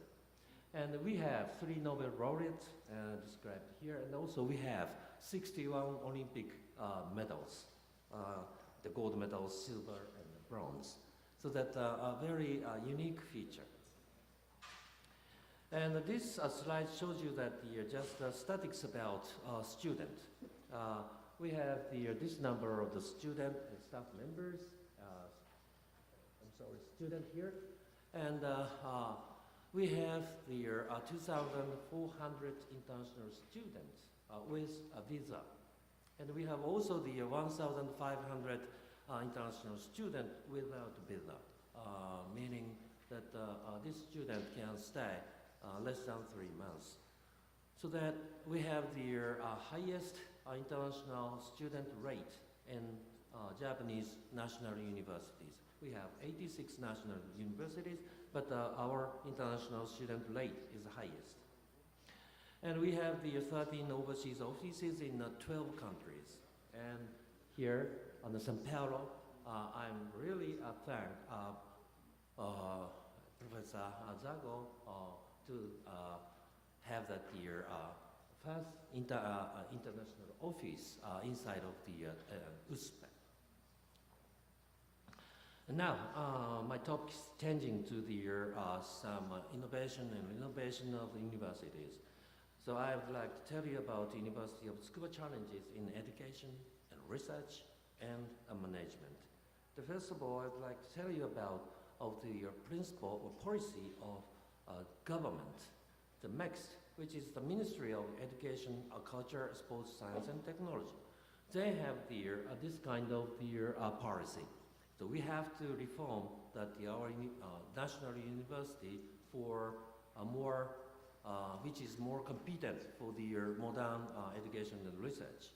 And the government classified the university into 3 categories: global education research universities, or national education and research university, or social revitalization university. Of course, University of Tsukuba is selected for the Global Education Research University. And this slide just summarizes that the roadmap for reform of our university, along with the governmental policy. And then we have to reform of the university in terms of the strengthening of education or strengthening of research capability, and also we have to reform of the governance system and management system. And so before doing that, I can tell you that the international situation of our universities in university ranking. This slide shows you that the QS university ranking about top 50 universities under 50, which means that university with history of less than 50 years. And University of Tsukuba ranked in the 15th and all over the world. So that if you look at the young universities, probably University of Tsukuba is one of the very top ranked university. And the same thing true in the Times Higher Education. We are 50th among the university with less than 50 years history. This is a situation. So we have to improve that our university in terms of the education research, probably, and then at the achieving of the some ranking status in the world. And this is the structure of the university organization.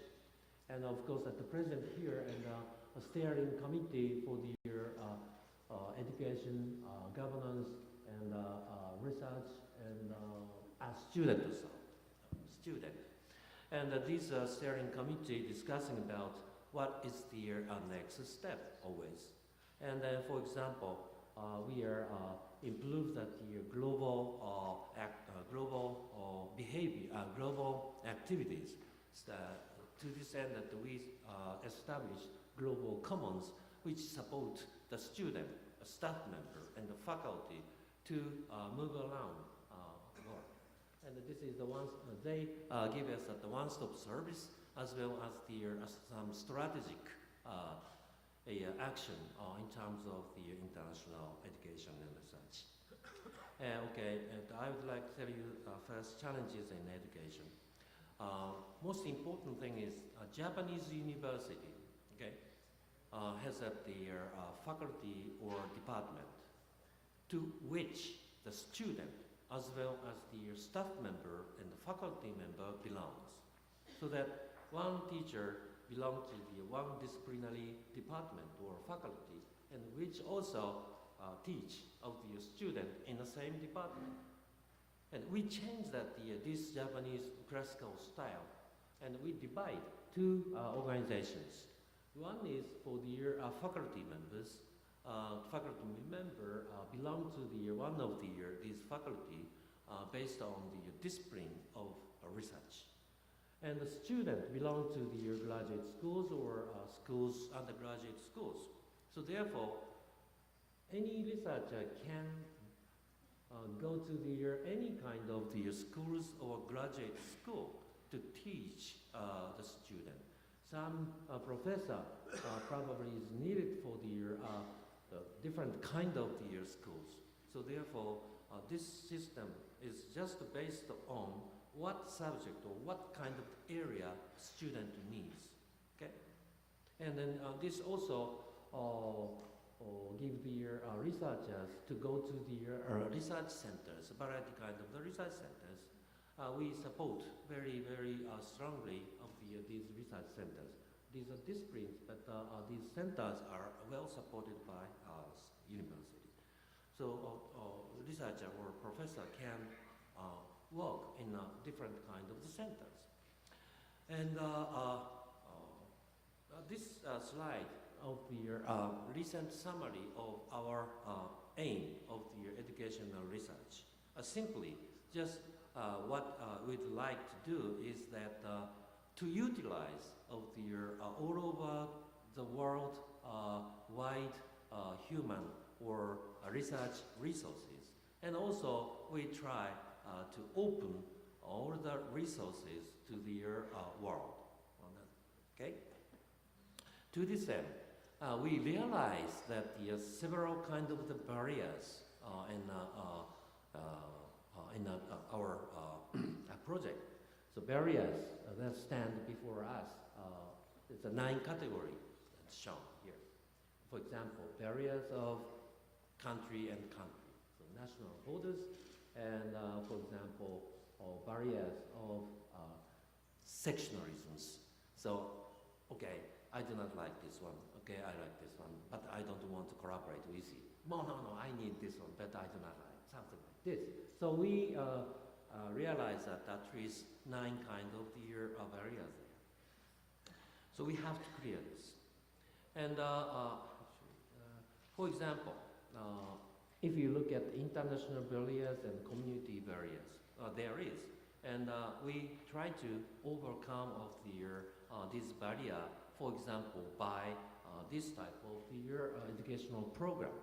This life science innovation program is operated by industrial, academia, governmental collaborations. And we hire of their PI from their company and give them their proficiency and then to teach of the student. And we provide of their sub-PI from the university, and then one group consists of their PI and sub-PI. PI from company, sub-PI from university. They are collaborating in terms of research, and also they are collaborating for education of their student. So not only their academia, but also their industrial researcher collaborate in this. This is their postgraduate program. And also we have some barrier of the specialization. And to clear, for example, this, we set up the undergraduate program for, in particular, for the international student called Japan Expert Program. And the Japan Expert Program consists of the 4 different kinds of the specialization: agriculture, and healthcare, art design, and language and culture. And these students can together learn in the same program. And so that teachers in this area should collaborate And so that we have to, maybe we may overcome of some sectionalisms too. And of course, we have the barrier of the national borders. To overcome of these borders, we try a number of idea for education and research. And for example, we are making the joint degree program with professors working in different international education organization, for example, University of Bordeaux or National Taiwan University. And also we set up the dual degree program with the other international universities. So this program is supported by not only Japanese professors, but also the foreign professors. And the student can go to their partner universities and they can take credit there. And also they can learn of the atmosphere and environment of other countries. And also we are setting up the number of international education programs. We have right now 4. These 4 programs were selected by and supported by the government and the Ministry of Education. And we did have a very hard competition, but these 4 programs was really supported well. And for example, we have the program for Trans-Pacific Human Capital Development in Brazil. And we also, Brazil and Latin countries. And we also selected as the coordinator university for South America and Brazil. It means that we are Japanese side window for Latin American universities. And also we are window for Latin American universities of Japanese university. So that office inside in the USP is taking care of these coordination. So if you are interested in some Japanese university, please ask your office inside of the USP. We have a responsibility to match the University of Latin America and University in Japan. And then we also have this kind of program, Central Asia and Southeast Asian countries. But anyway, so we are operating these kind of programs. By operating this kind of number of idea, we are reforming of the education and research system. And this is actually the KPI. For example, international student is increasing up to just twice as many as right now we have. And also the international staff members increasing, and also students outbound from the University of Tsukuba to the abroad is increasing according to this slide. I don't know. Actually, 5 years later, if I'm coming back here, maybe I can show you that this one, which is true or not. And we also are operating some challenges in the research. And this slide is too minute, but including every research activity, not based on your group. Okay, each staff member has their own research activity, but this slide just summarize of the center or group or unit research activities. So you can see that very well, but that doesn't matter.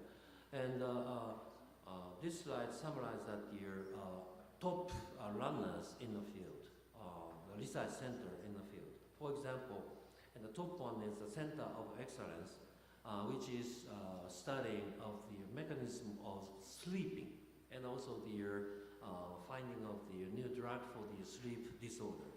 And we don't know that why we need sleep, why we sleep.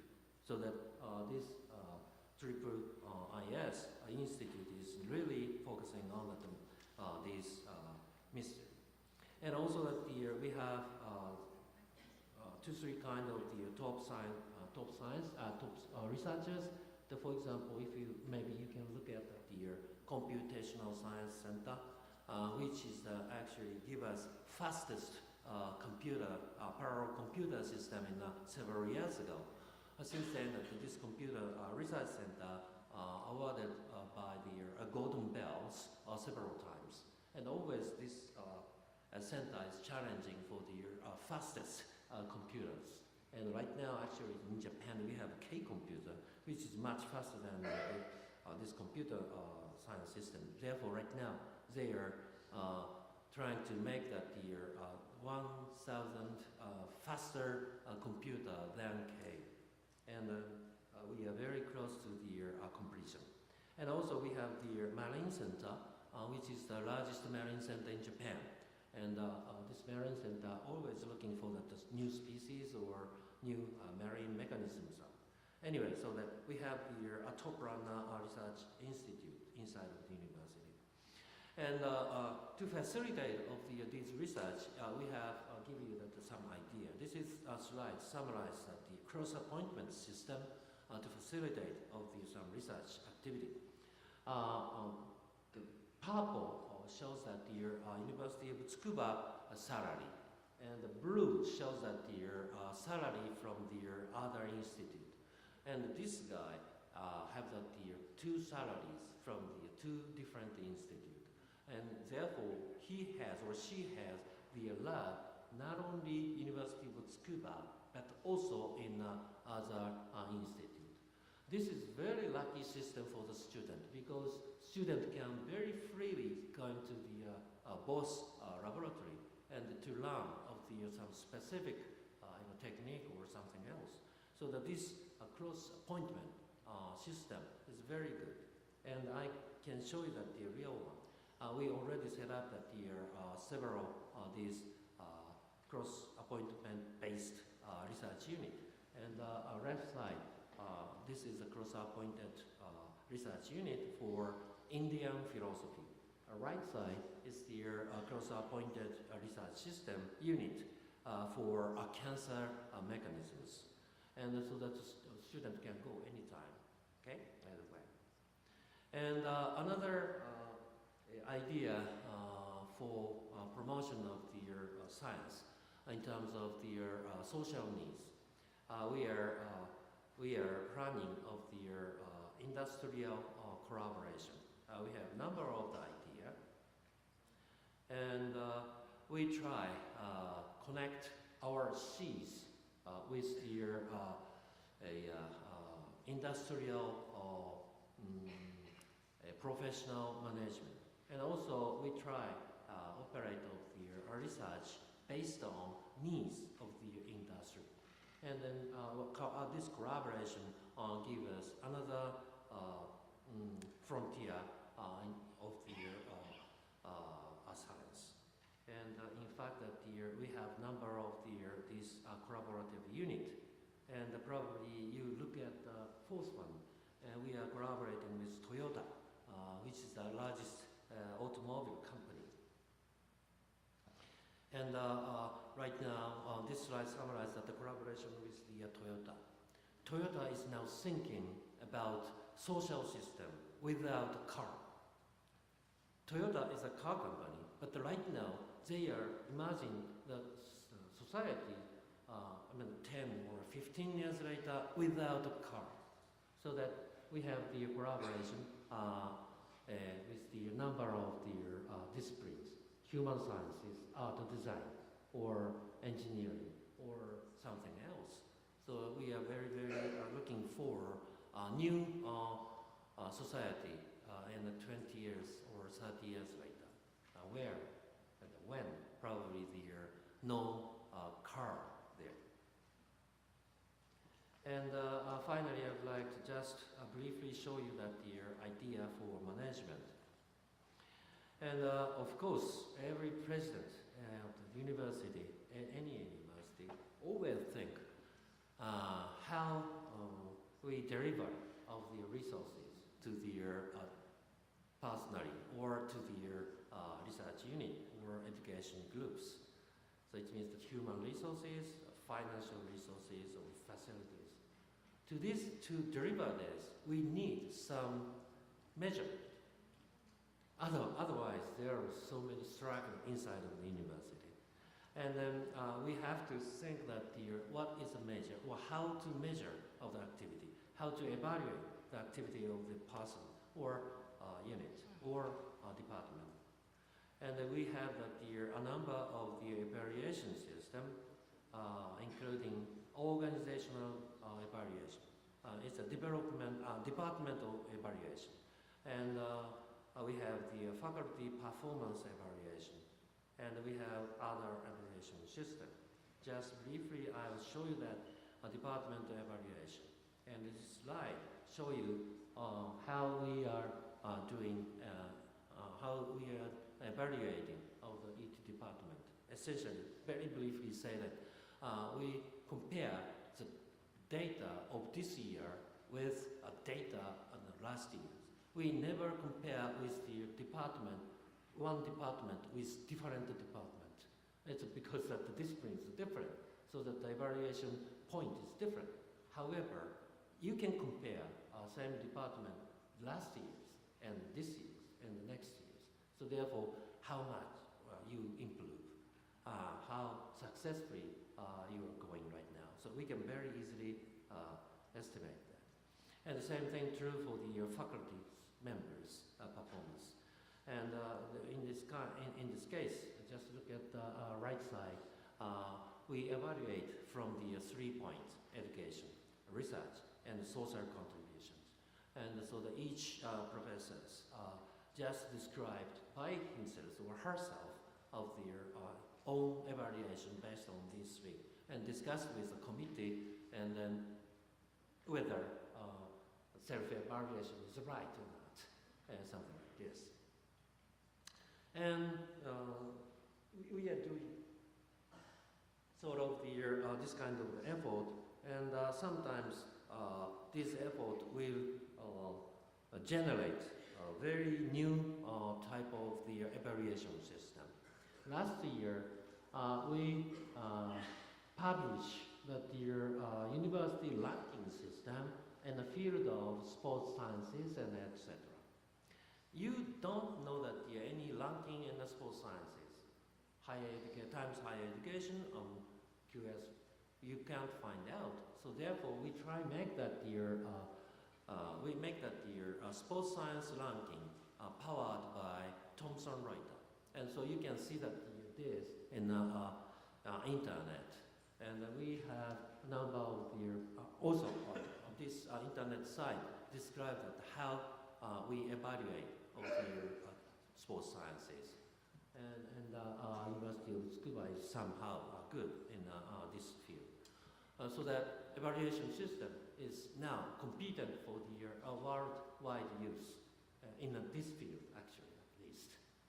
So that this evaluation system is now widely delivered. And also, I would like to skip that two evaluation at the National University Cooperação evaluation every year, and once per 6 years, which is a very heavy one. And also in institutional CEA and the accreditation. So we always expose a number of evaluation systems, but we clear that they all, and to improve our activity. Okay? And this is almost the last slide. By doing the reform our universities, the most important thing that we have to challenge that the global problems. Right now we have the number of the global problems which is just happen in a transborder way.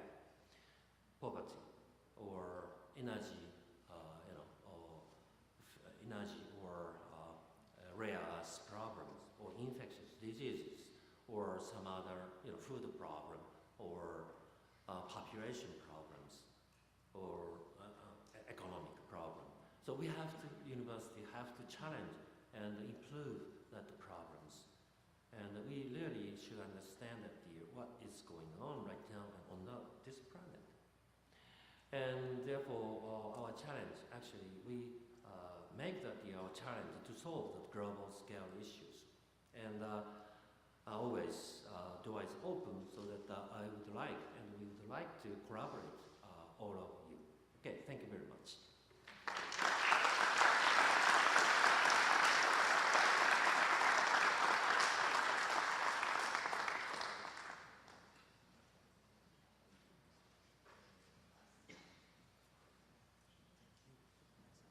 Thank you, President Nagata.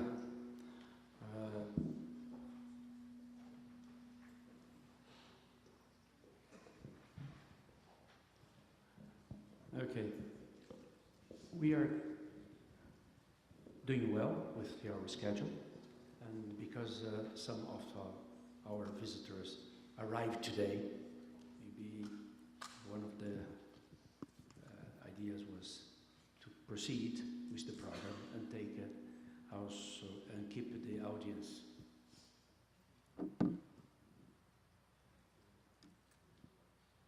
Okay.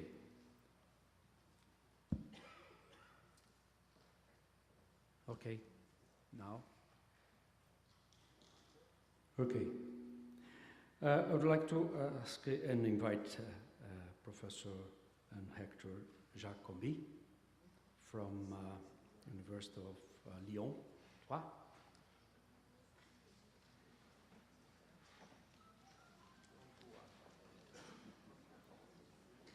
Thank you very much. Again, it was a pleasure and an honor to have your chamber orchestra with us.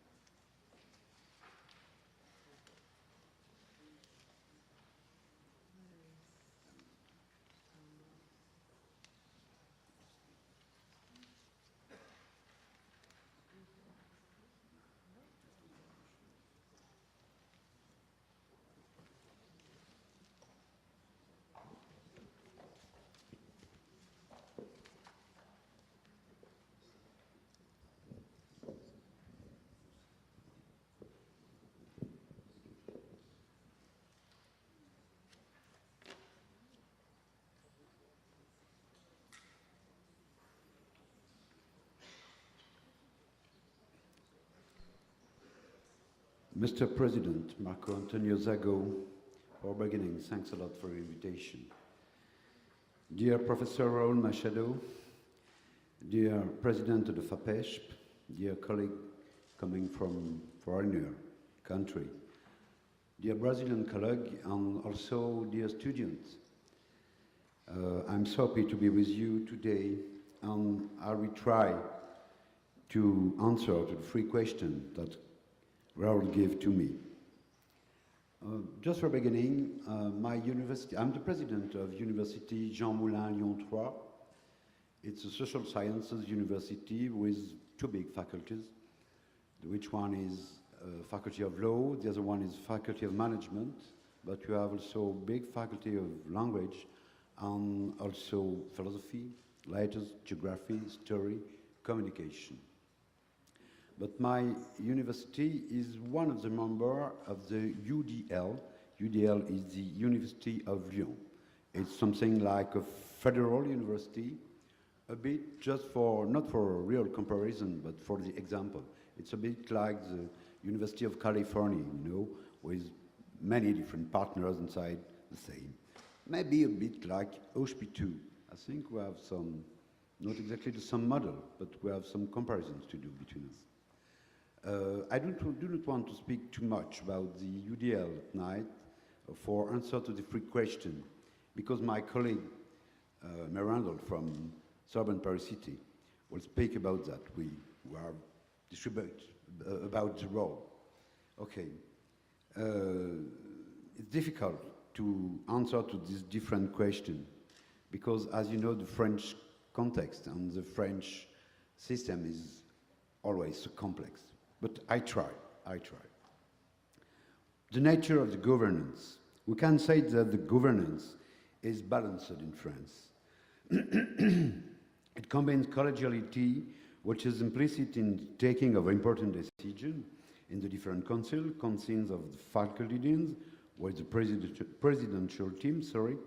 I'm a bit tired because I'm just sure that this morning, a bit safety. The Central Academic Council, what we call in France the Council of Administration, it's border council, maybe in English, and the Academic Council. It's somewhat in French akin the model of the Fifth Republic, with the president very present. The risk is, nonetheless, that the balance of this governance is largely based on president communication skills. All the more so if he has a clear majority in the council. Moreover, the bodies concerned with social dialogue are only consultative bodies. It's another risk. As you know, as you can see, the president is very present, and this role is so important. It's something like a pyramid. In line 3, the council are the decision maker, in particular, the governing board. It was, oh, you, great. Thanks a lot, Raul. You always. Sorry. At contrast, the council are the decision maker, in particular the governing board, the administration council, as we say in France, of the university, and more specifically in a budgetary master. However, we have built a system in my university where discussions concerning project, budget, and reforms are discussed before the academic council. It's why in my university the academic council are just less stressful, really, because questions have been dealt with through a procedure involving sharing and cooperating construction. We've made a very big effort for that. The Lyon 3 University project are chaired orally through listening and by the taking into account of the proposition. All the propositions and initiatives are heard, evaluated, and potentially implemented. It's very important, and so important, in particular when we, like me, have a new election in 2 months. The election, we elect candidates from the list in the different councils, the governing board of the university and the academic council, consisting of 2 commissions, 2 sub-councils, study program and research. Each sub-council take decisions, but some of the decisions are also took together. It's dependent on the subject. The university personnel votes by category to their representative in the council, professor, senior lecturer, administrative, and student. After this first election, some exterior candidates are appointed, and some of them are voted. The eligible people from local political institutions, by example, are appointed. From socio-economic or cultural result, they are voted. For the governors, what's the role and the presence of the president? The president, the rector, the chancellor, as we say in English or in America, is elected by the member of the administration council, the governing board. Generally, it's a professor, but it's not necessarily the case. It's important too because it's something like a piece of democracy, something of more democratic. You don't need to be, like me, an old man. You can be young and be the president of a university in France. It's a choice for the university. The president chooses the presidential team, of course, with vice president. The vice president, provost, or vice chancellor are something like the director of many different actions in the university. The free principle is with the council, research, formation, and also, I'm sorry, I'm very tired, research, formation, and administration council. But you can have 5, 6 more vice presidents for many different questions. And we have also what we call special project manager. They are directly attached to the president or for one vice president, on the area for action very specific, like sustainable development, handicap, etc., etc. The special project manager and the VP are appointed by the president. It depends. In certain university, it's not the president, it's the border administration. But for me, it's the president at my university. My statutes give me this possibility. Directors of department and faculties, in general disciplinary, are elected by the department council of the departmental faculties of professor and lectures too. The director of the team of research are elected by the member of the research. We have also DGS, something like a registrar, is appointed by the minister, following a proposal by the president, always the president. It's a member of the administrative staff, the head of the whole of the university administration. His role is according to the president. It could be different from one university to another, but for the implementation of policy, he is more or less associated with the policy of the university, of the policy of the president. It's a very important point. If you don't want a separation between the administration and the governance. In some French universities now, you have this problem, something like an impossibility to speak between the administration and the governance, and it's terrific for the development of the university. It could be arranged that the governance become very administrative if the president is not really the president, but if it's the DGS. It's not my case. We work together in good confidence with my DGS, and it's clear that I'm the president and the dean of the university. All decisions depend on me, even administrative decision, but also of the council. The role of the DGS is the coordination of all the central administration staff, academic master, university real estate, purchases, international relations office, research office, etc., etc. The president chooses also a director of his cabinet, as he likes. In general, it's a member of administrative staff. For me, it's a choice, it's an academic, the vice president of the boarding council. Okay, I'm sorry for this presentation, but it's the context. Now we can have some reflection. What are the pros and cons of the system, the French system? The current model of government is both democratic and efficient, I think. Its only limit for me is the degree of real autonomy gives us both an economic model based on a great dependence on the government subsidy, more specifically funding, on the tradition of the state, of the French state, of a policy very centralized, as we said in French, Jacobin policy. Even if this seems to be evolving a bit now, we evolve not because the government wants really this decentralization and the autonomy, but because the economic situation created a necessity to the state to give more autonomy to the university to find funding that it don't have anymore now. It's not a political decision, not only a political decision, policy decision. What will be the evolution of the governance in the next 10 years? It's a great question. I think we are heading towards an increasing professionalization, of course, of the governors of the university. During many years in France, the university have been administered by the president and the council. Now, in the future, they need to be not administered, but managed. It's a big difference. There are several reasons for this, which are sometimes linked.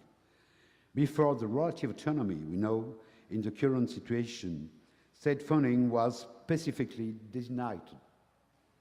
This is no longer the case. We get global sum now, and we manage it. We are not completely free, but we manage this sum. We can't negotiate this sum. Each year, it's about the same sum. I will speak about that in few minutes. We are not completely free, but, we cannot negotiate this sum. It's an annual attribution which can decrease or increase. At the moment, it appears to be about stable. It appears, but in the reality, it's not exact. I think she decreased really, because government takes some funding in different action, but it don't appear in the global sums. It don't appear because the effective are getting more and more important, and you have a contribution of the student that stabilizes the contribution of the government, but in reality, it really decreases.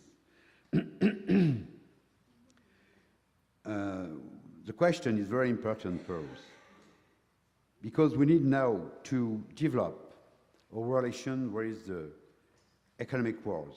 We must compensate the allocation, the decrease of the allocation, by own resources coming from another way, that the state funding, in results by the national and international classical calls for tender, increasingly linked with economic partnership too.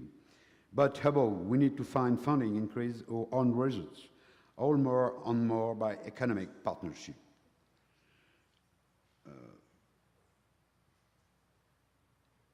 We need to develop this partnership in research, but also with the different companies, applied research and innovation transfer, applied research and innovation transfer. In the evolution of the quality and the impact of research, which parameters do you use to appraise the productivity, efficiency, and efficiency of your university?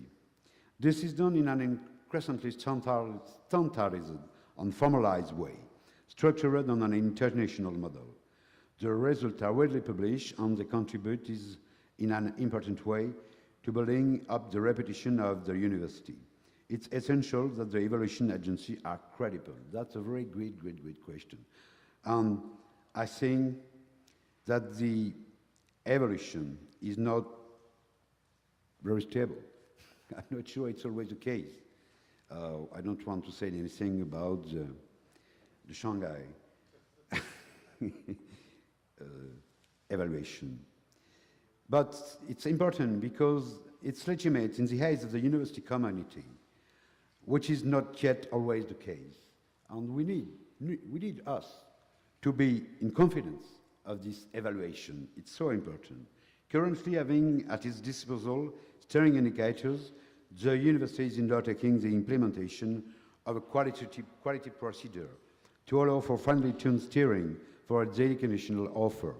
The university has now an experience that its partners can also benefit from in the context of structural projects. We don't need always any evaluation. I think the best evaluation is the partners. If you partners want to work with you, it's the best of the evaluation. When a pastor comes in the USP, I think it's the best evaluation you can have. We have two types of evaluation in France. This from the HERS. We like that in France. It's always so long. It's a sort of council of evaluation, independent, in part independent. What do you do? Everything is evaluated by this council in two forms. The first one is global, where everything, yes, is evaluated, the model of governance, the budget management, the university real estate, the study program, the international policy, anything. This takes place in two stages, wiring up of a self-evaluating report, which hold data and personal indicators of evaluation being made available to the ministry, of course, and then a consultation of the university with numerous interviews with the president, also the department, the faculties, the student, the personnel, and this without the president. It's really an interview. What do you think about your president? What do you think about the social policy of your president? Any kind of thing like this. After this, a report of evaluation is published by the HERS on the quality and the deficiency of the university. And you have also some recommendation. That I think it's a good thing when the recommendations are good. We are right to reply and to reply and contact in the report. This report is completely public, and anybody can read it. It may be consulted by anybody too. The second evaluation is exactly the same, in the same model, but it's only a procedure for the laboratory and the research. But we are exactly in the same model. All is public, or anybody can consult that. Some years ago, it was very important and difficult for the laboratory because some of them could be with bad evaluation closed. It could be not get the accreditation of the ministry. It's not the case now. No, it's your problem. You are the autonomy. If you want to keep it, you keep it and you pay. If there are not efficient, it's your problem. It's a big change in France. The second evaluation, these two first evaluations, are essential for a second grid type of evaluation. The evaluation coming from the ministry for the renewal of the university contract, which takes place each 5 years. Before the renewal of the contract, everything is evaluated too, in relation to the objectives which have been established 5 years in advance. 5 years before, for the last contract, the evaluation aims to establish if the objective has been reached and to fix new objectives for the next 5 years. These objectives are at the base of the contract of the university. They also, we send a report, very technical, with many indicators. The most of the indicators are quantitative. Success rate at bachelor level, doctorate, student number, evolution of the student number, budget management, evolution of the payroll bills, deficit or accident of the budget, own resource capacity, and own resource capacity evolution, governance policy, etc., etc. Here again, we have to draw up a file to the minister, then an audition, and we get a new contract with preconization and recommendation. There is no other consequence. The dotation, the funding, is not interesting by this evaluation on the contract. But you need to follow your objective. Because if you don't follow your objective, you can have a sort of pressure of your ministry to realize this objective. We have the same procedure for the University of Lyon, which with Lyon 3, as I say, my university is one of the members. In this case, it's essentially the mutualized construction of the Federal University, international relation with the economic and social world, what that is evaluated. The ULL has also its governing board, academic council, and VP, but that is for my colleague. It's not always the same thing in each part of France. My dear colleague, Miranda, good chance to explain. Challenge, what do you consider to be the greatest challenge faced by your institution over the next 10 years? There are many questions. I think one of the questions is manage to keep a high level of excellence, but also the motivation on the part of colleagues in spite of constraints imposed by the state. It's very, very heavy now in France. The national funding decreasing, or even the supervision. We don't have, come like Sao Paulo, an allocation of a part of the national taxes. It changes every year. It can change every year. From 1 year to the next, and we don't know what we can rely on. That's a very great problem. We are completely in the incertitude of the budget. Even our economic model is good, we are always in this incertitude of the budget of the states. It's very, very difficult. The student enrollment without any selection is another problem, including now master, maybe master, because it's a real battle now in France on this question.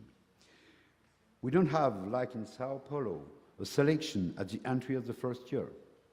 Anybody come to the French university. We are in France in a system with two speeds, I think. The university must accept all the graduates from the lower level, as from the high school, leaving the diploma. For the elite higher education college, it's different. They have recourse to a fairly strict system of selection. And that's, of course, a problem for us, for the French university. Another question is the examination. Many professors in France think that the higher education is not being prioritized. The state more or less obliged university to allow the majority of students to succeed academically. Not obliged, try to oblige, but some of them don't want, we don't want, I don't want. Without necessarily taking account the quality indicators of insertion into professional life. And that is very important. Even if this seems to be getting better now, it's always a problem in France. The desire to have an ever-increasing proportion of higher education graduates is another problem, within a particular age group, rather than due to specific demographic increases. Added to general prolongation of the period of studies, this increased number gives us the second challenge of the supervision rates, teaching, research and administration premises. This massification of teaching leads the university to affect its results, directs its mean as closely as possibly towards its needs.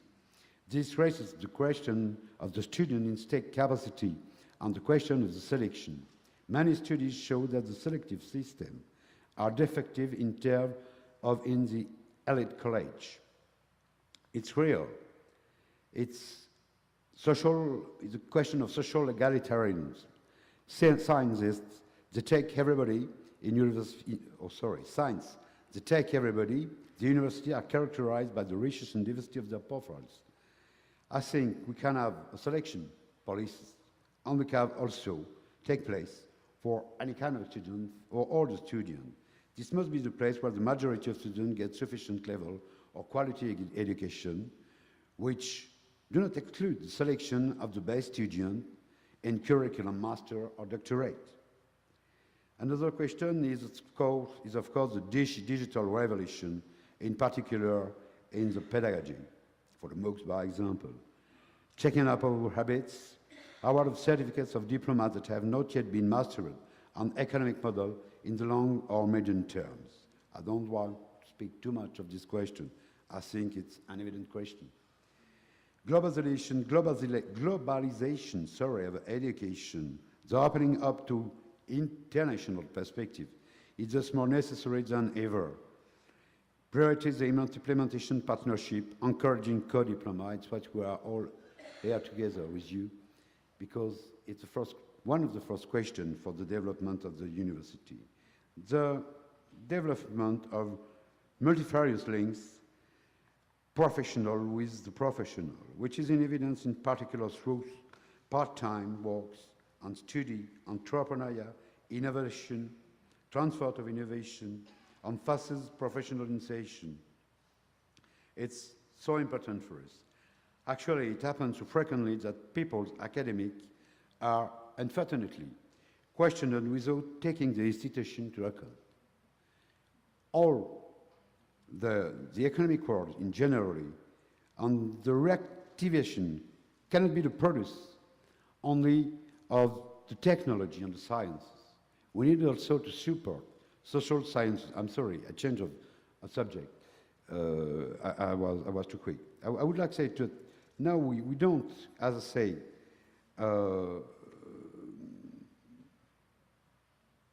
interested the institution, the political world, sometimes the company, just come in the university and say, I would like to see a specialist. And these specialists have to give me some answer about my question.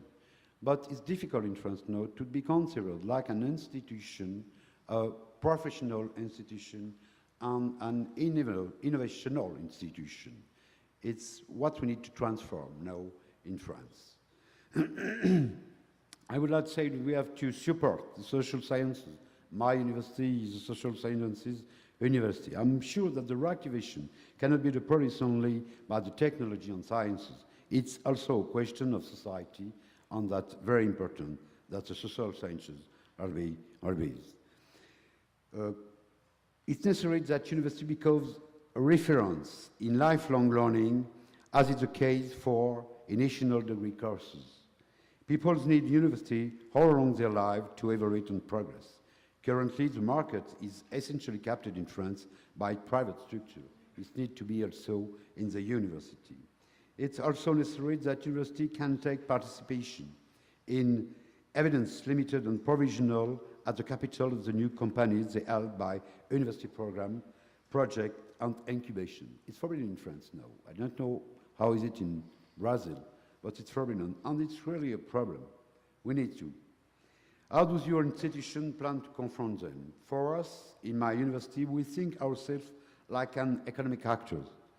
In our own right, it's not the necessity to find new funding in compensation of the economic situation of the state will drive us, even if the new funding, these own research are essential. It's why we have created the division, it's why we have created in my university the Division of Innovation and Development, which we call DID, we tell DID, whose dean is Alain Asquin, my first vice president in charge of the partnership with the companies. It's a platform. This platform permits to offer to the economic partners a structure to orient them, whose know speak to them, and can build with them projects in all our efficiency and competence. Initial research, research innovation, incubation, formation continue, is something like a specifically entry for the company. They don't have to find, they have a specific entry. How does my university could confront these different problems and the problem of the future? I think by developing, increasing more and more our links with companies and local authorities, not only with the state authorities. By developing also, increasing more and more on results. They have increased for my university more than 40% from 2011 to 2015. It's about now 30% of my, it's more than 40% of the funding of the government. It's very important for my independence, for my autonomy.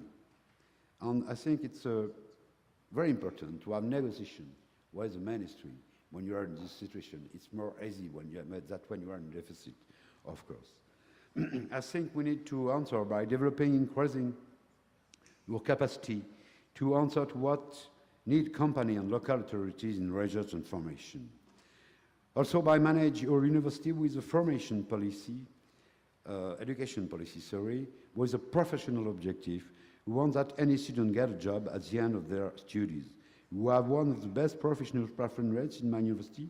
More than 55% of our students get a job at the end of their curriculum, more than 90% in the first 6 months. But we are very bad for the, what we call in France, the receipt in license for the first 3 years. We are 27. But with 4 years, we are in 4 or 5 best university of France. And in the end of the courses, we have 90% of professionalization. It's because we don't want to leave the level of our education. What's want to be the minister today?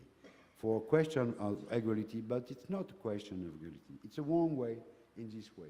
This equality is in other way, I think. But it could be a long exchange. We have social policy and a very clear and transparent university policy. It's very important. All concerned become intimately involved with and chair a Lyon 3 project. I think it's so important. The president have to be a director of project, and anybody seems to appropriate this project. What initiative are you implementing at the moment to anticipate problem of future? By exploiting to the maximum our autonomies. As I said before, it's one of the main cases of distribution France, and also with many education with the ministry on different and very important subjects. What are the subjects? For example, the necessity of a simplification of the French administration. In the situation of economic crisis, the French government seems to think that all is spending. It's a very bad question. All is costs, even the investment. That's a real problem for us. The control of the state on this question is not control, it's a constraint. We have no problem to be controlled, but it's not a control, it's constraint, as I say. Even if our investment model are viable, which return on investment and a strong capacity of budget. We have no enough autonomy in this question. I don't exactly know how it's in Brazil, but I think it's not only a French problem. It's not a problem in Brittany, for example. They are very free. I don't know exactly in Germany. I think you are more free, maybe. And also because the company can include in your university. That's some part of text in Germany. In conclusion, the answer of the ministry last year for me, I'm sorry, my dear colleague Miranda, it's not a moment to gain the French ministry. He helped us a lot, but it could be better, I think. It could be done better. The answer of the ministry last year was to keep of my budget 3 million euros. In the beginning, they say 9 million, but it has been a real battle between me and the government. It's a catastrophic policy, in complete opposition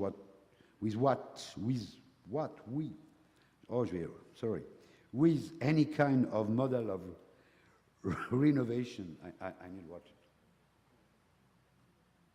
Of renovation. It's terrific, I think, no. I think that can be changed, but I'm a bit afraid now by the French policy. Okay, I will stop here because I think I'm in safety and I can speak, and I say thanks for your attention.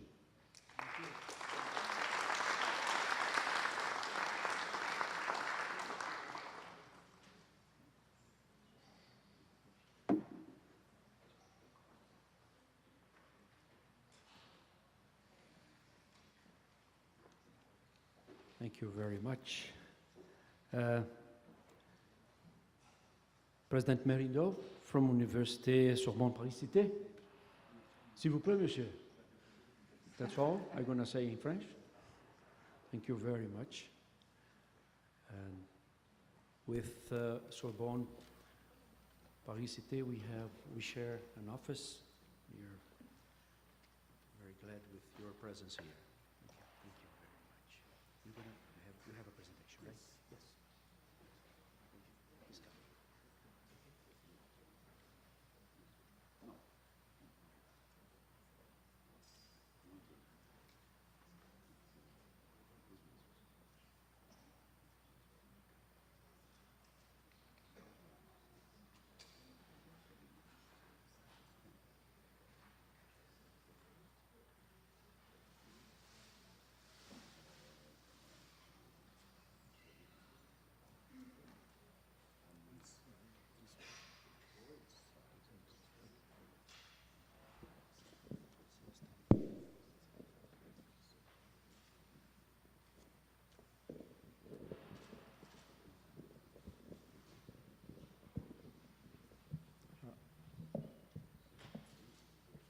Thank you. Dear Professor and President Marco Antonio Zago, dear Professor Goldemberg, Professor Marcovitch, dear Presidents, dear colleagues, and dear students. First of all, thank you for the invitation here in Sao Paulo.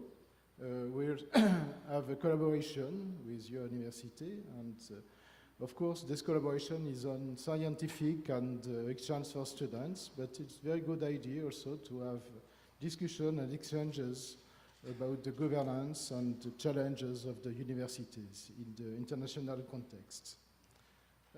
I have to explain, of course, what is Sorbonne Paris Cité. I want to go a short presentation, very short. There is a map. We are mainly in Paris, not only in the center of Paris, but also in the north of Paris, its suburbs. And at the right of the slide, you see that we are, in fact, 8 self-governing higher education institutions inside Sorbonne Paris Cité. So we are a university, but we also are a consortium of universities. In this university in Paris, there is 4 universities. Sorbonne Nouvelle, it's a university specialized in social sciences and humanities. Paris Descartes University is mainly in social science too, psychology, economy, law, but in medical. It's a very good and great medical faculty. Paris Diderot Université is a university comprehensive university, not all the fields of the science, but a great number of fields of science. And in the same case of Paris 13 University. And the 4 other self-governing higher education institutions are very specialized. For example, Sciences Po is very great and very important higher education in Paris, as the name can be, it's evident, it's on science politique, so history, economy, and so on. And for last example, INALCO is specialized in foreign languages, not all foreign languages, but it's what's the old langues orientales. It's the languages and the civilization in ASEAN, Africa, and China, and so on. A part of this institution is very old. As our name says, Sorbonne. Sorbonne was created not exactly, but almost 800 years ago. And INALCO is more young, but it was created 300 years ago. But our institution, Sorbonne Université, is very young. We are created only 6 years ago. And I have to explain why we decide to be this consortium, Sorbonne Paris Cité. Before to explain, I present perhaps some key numbers on Sorbonne Paris Cité. I don't comment all the numbers, but we have a great number of students, more than 100,000 students, and a great part of these students are coming outside of France. We have also a great number of research laboratories, more than 250. We have great activity of research, more than 10,000 scientific publications in peer-review great journal of science each year. And we have also a great number of PhD students, and each year we deliver more than 1,000 PhD diplomas. The main reason of decide to be in one and only one university is to covering a broad range of disciplines. As I explained, the university members of Sorbonne Paris Cité, it's not always the case, but it's the case of 6 of them who are specialized. And we want to have a comprehensive university. It's the first reason. And the second reason is to have an attractive university in the globalization and internationalization of the higher education. Of course, the internationalization of higher education is not new. Even when the Sorbonne was created 800 years ago, at this moment, the internationalization already exists, but in Europe, of course. But the new forms of internationalization is very challenging for us, and it's one of the reasons to go to this new organization. I have to explain something, not for Sorbonne Paris Cité, but in France in general. The modern system, the modern organization in universities in France was decided 50 years ago after the great student crisis in 68 in France, but also in other countries. And in France, the decision was to create a great number of universities, and in each cities, there is in each great cities, such as Strasbourg, Bordeaux, Grenoble, and so on, there were 2, 3, or 4 universities created. And these universities are specialized universities. It's the case in Lyon, for example. There is one university in medical and science, one university in humanities, and one in social science. It's not exactly the case. There is some overlapping between these, but it's, and 10 years ago, in fact not 10 years, but 15 years ago, some universities decided to merge in some cities. And this movement is not a decision of the central government of France. It was the decision of the presidents and the board of these universities. And in 8 great cities in France, such as Strasbourg, Marseille, Bordeaux, Grenoble, so on. The universities merge, and there are now 23 universities that merge in only 8 universities. So in only 5 or 6 years. It's not useful in France to have such a movement.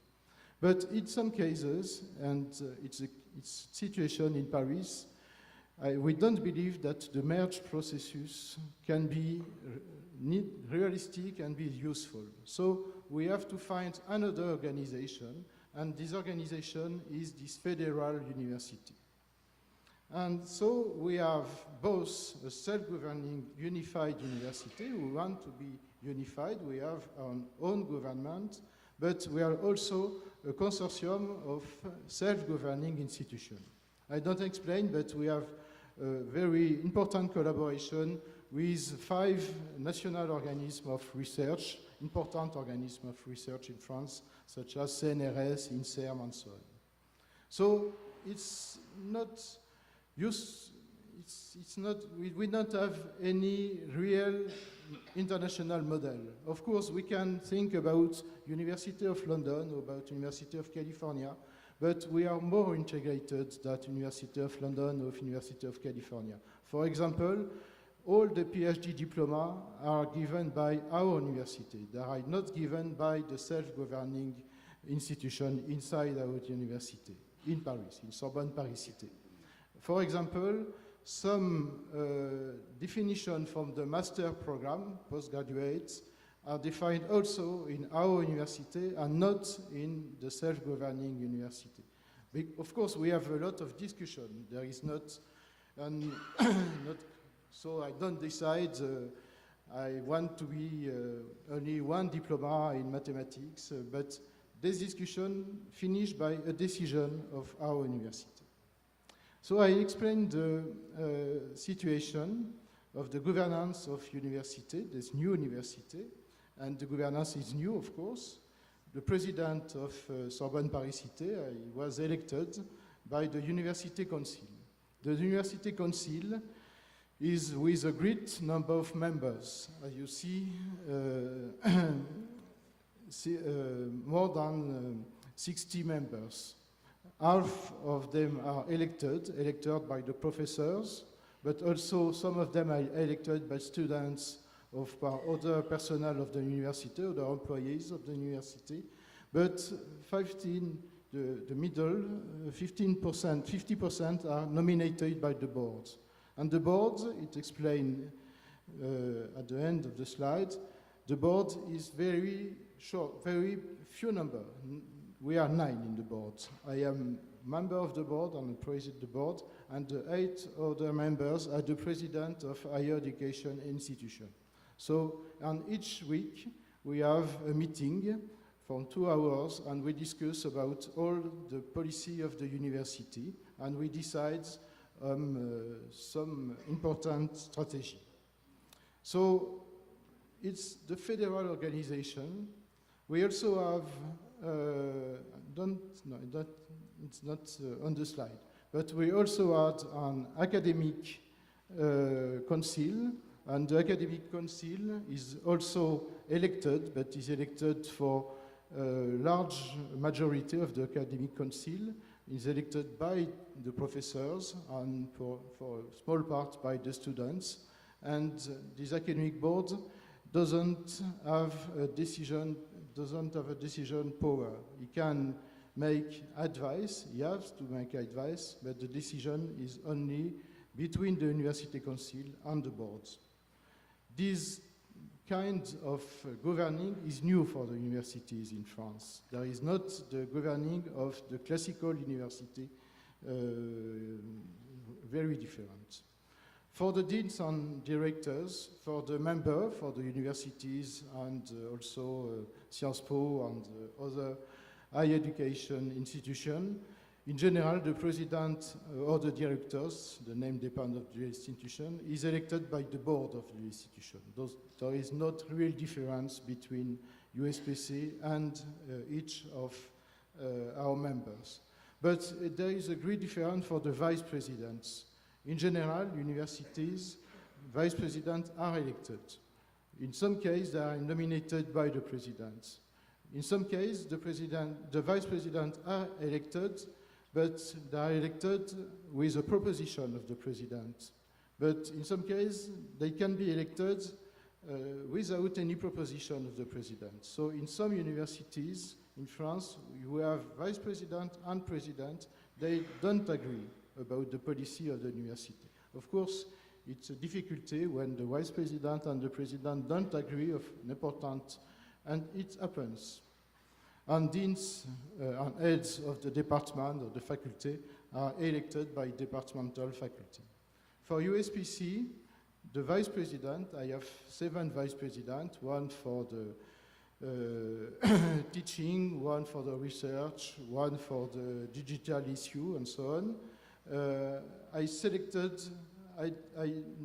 nominated by the president, but after consultation of the board. So I have to find the agreement of the board, and I proceed to the nomination of the vice presidents.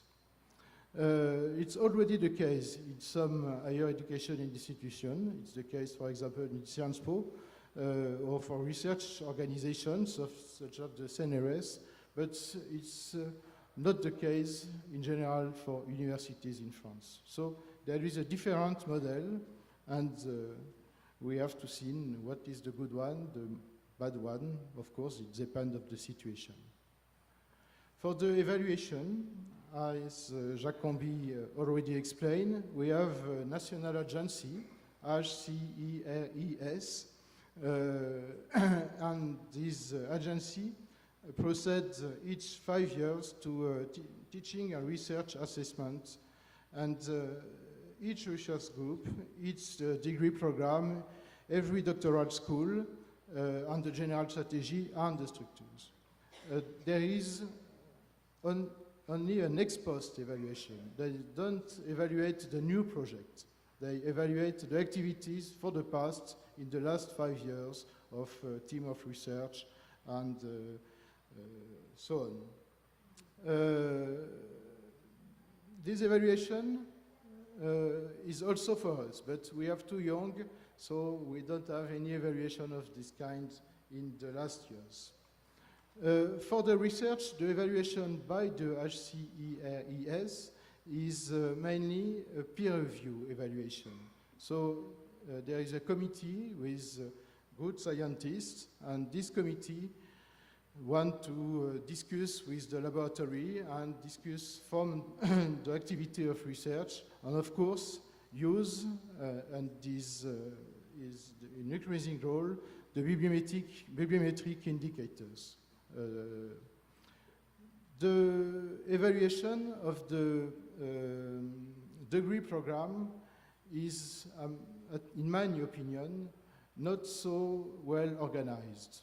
And it's difficult to have really a good evaluation of a degree program only from an outside committee. And the evaluation for the degree program, in my opinion too, must use the evaluation by the students. It's possible in France, it's possible, but it's not often used, and the faculty don't always agree with the evaluation of the students. I believe that the progression of the evaluation by the students is a great challenge for the universities. Of course, the evaluation by the students, we have to be very careful with the evaluation by the students, but to be careful is not to say it's impossible. The new developments for evaluation, I believe that we need a more permanent assessment system with dashboards and key performance indicator defined directly by the institution, by the universities. Of course, the national agency, the evaluation of the national agency is important, but it's not enough to have a strategy for the university. So we have the need of a more internal evaluation to define really a strategy. It's very important for steering. For research, the choice, it's the choice of our university, is to focus on qualitative indicators, such as international grants, impact factor, or presence of our publication in the top 5 and the top 10 of the best cited publications. For example, 10% of our publications are in the top 5. So we are good, and this percentage is increasing. In the same moment, the percentage of the publication, of our publication in the world is decreasing. The number of publications is increasing, but slowly that the publication in all the world. This decreasing of the number, not exactly number, the percentage of the publication is not, for me, a problem, because we are increasing in the quality of the publication. So our policy is to focus on the quality of the publication, in the citation, for example, not of the number of the publications. We are more difficulty to have very good indicator for teaching. We are very few quantitative indicators, the success rate, attraction, jobs. In some cases we have, in some cases we don't have. This indicator is not very good, so we have poor quantitative and qualitative evaluation. And we decide to create, in September, it's not create an office for international rankings and indicators, and we want to foster the indicators on research, but also on teaching. As explained, we have, for 2 years ago now, some qualitative and quantitative surveys in student and staff experience. It was not indicator on teaching, it was the way of the students are engaged in the university and the way that the students and also the staff appreciate or not the quality of life, the social situation, and so on. So I believe that the last talk must be short, though, so it's the last slide. I choose only a very short list of challenges. Of course, there is huge challenges. We can explain 10, 20 challenges. But first one, internationalization of teaching, learning, and research. The internationalization of research is difficult, but not really difficult. We can't. We have exchange between good researchers. We can develop joint laboratories. It's not easy, but we can do. The internationalization of teaching and learning, it's more difficult because it's not only based on the quality of exchange between two professors. It's important, it's the beginning, but we have to engage more the institutions and the university for the internationalization of teaching and learning. And it's very important, of course. Last week, the president of Stanford goes in Europe and explain his program of internationalization, and he explained that Stanford will be the leader universities in the world to create the leaders of tomorrow leaders. It's a good idea, but I don't want that Stanford will be the unique position to have the leaders tomorrow. Second one, teaching and learning excellence. I believe, I explained before, that in a research university is excellent when the university is excellent in teaching also. A research university is not excellent if the research is excellent and the teaching is poor quality. So for the research university, we have two challenges. One of them is not easy, but it's classical, is to be excellent on research, and I believe that we can be excellent on research in USPC, but the challenges more important, I believe, it's to be excellent also in teaching, and to have both sides, teaching and research, and for a professor, the very important side is in general teaching, in general research, not teaching. So we have to engage the institution to have also a policy, very active policy, to excellence in teaching.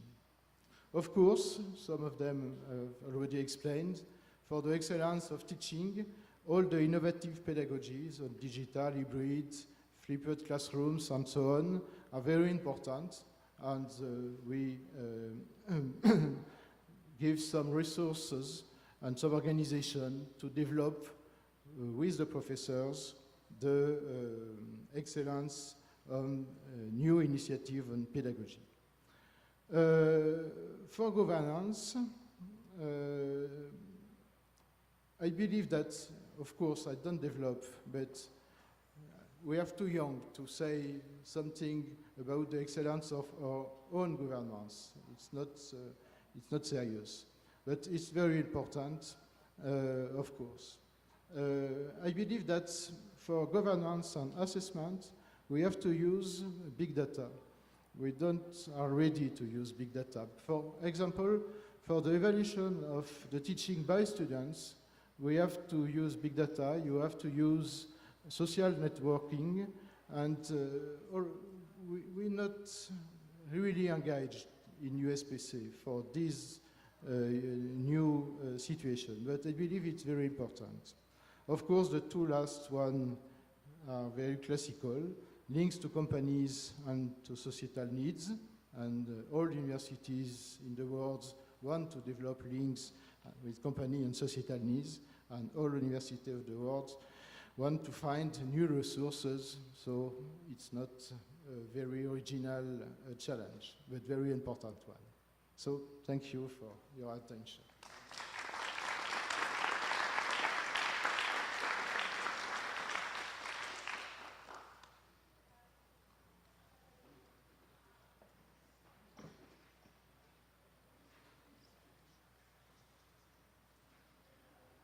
Thank you.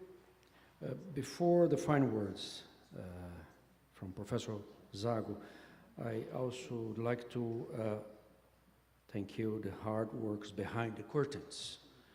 Nina Mikalareschiki, Carla Ferro, Philip Miller, Akahiko Yahata, Gabriel Capitelli, Patricio, Carne Shimizu, Sandra, Rosana, and now the staff from Aucani that make this event possible. Thank you. Okay, thank you. I started saying that speaking about the resilience of universities, but I should say people who work in the university are also resilient. They stayed here through a day of hard work, and I am very glad because it was excellent. And also I'm glad because it confirmed another thing I said, that universities are very heterogeneous, and they are, indeed. But when Jacques Combi finished speaking, I said, yes, but there is something. The address changed, but the problems are the same everywhere.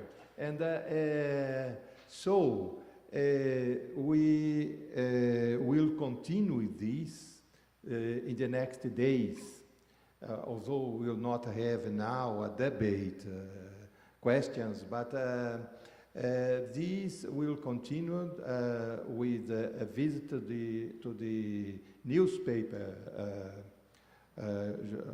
tomorrow. Yes, O Estado de São Paulo, which organizes this meeting, and as you know, is in the root of the establishment, because the newspaper was one of the origins of the University of São Paulo.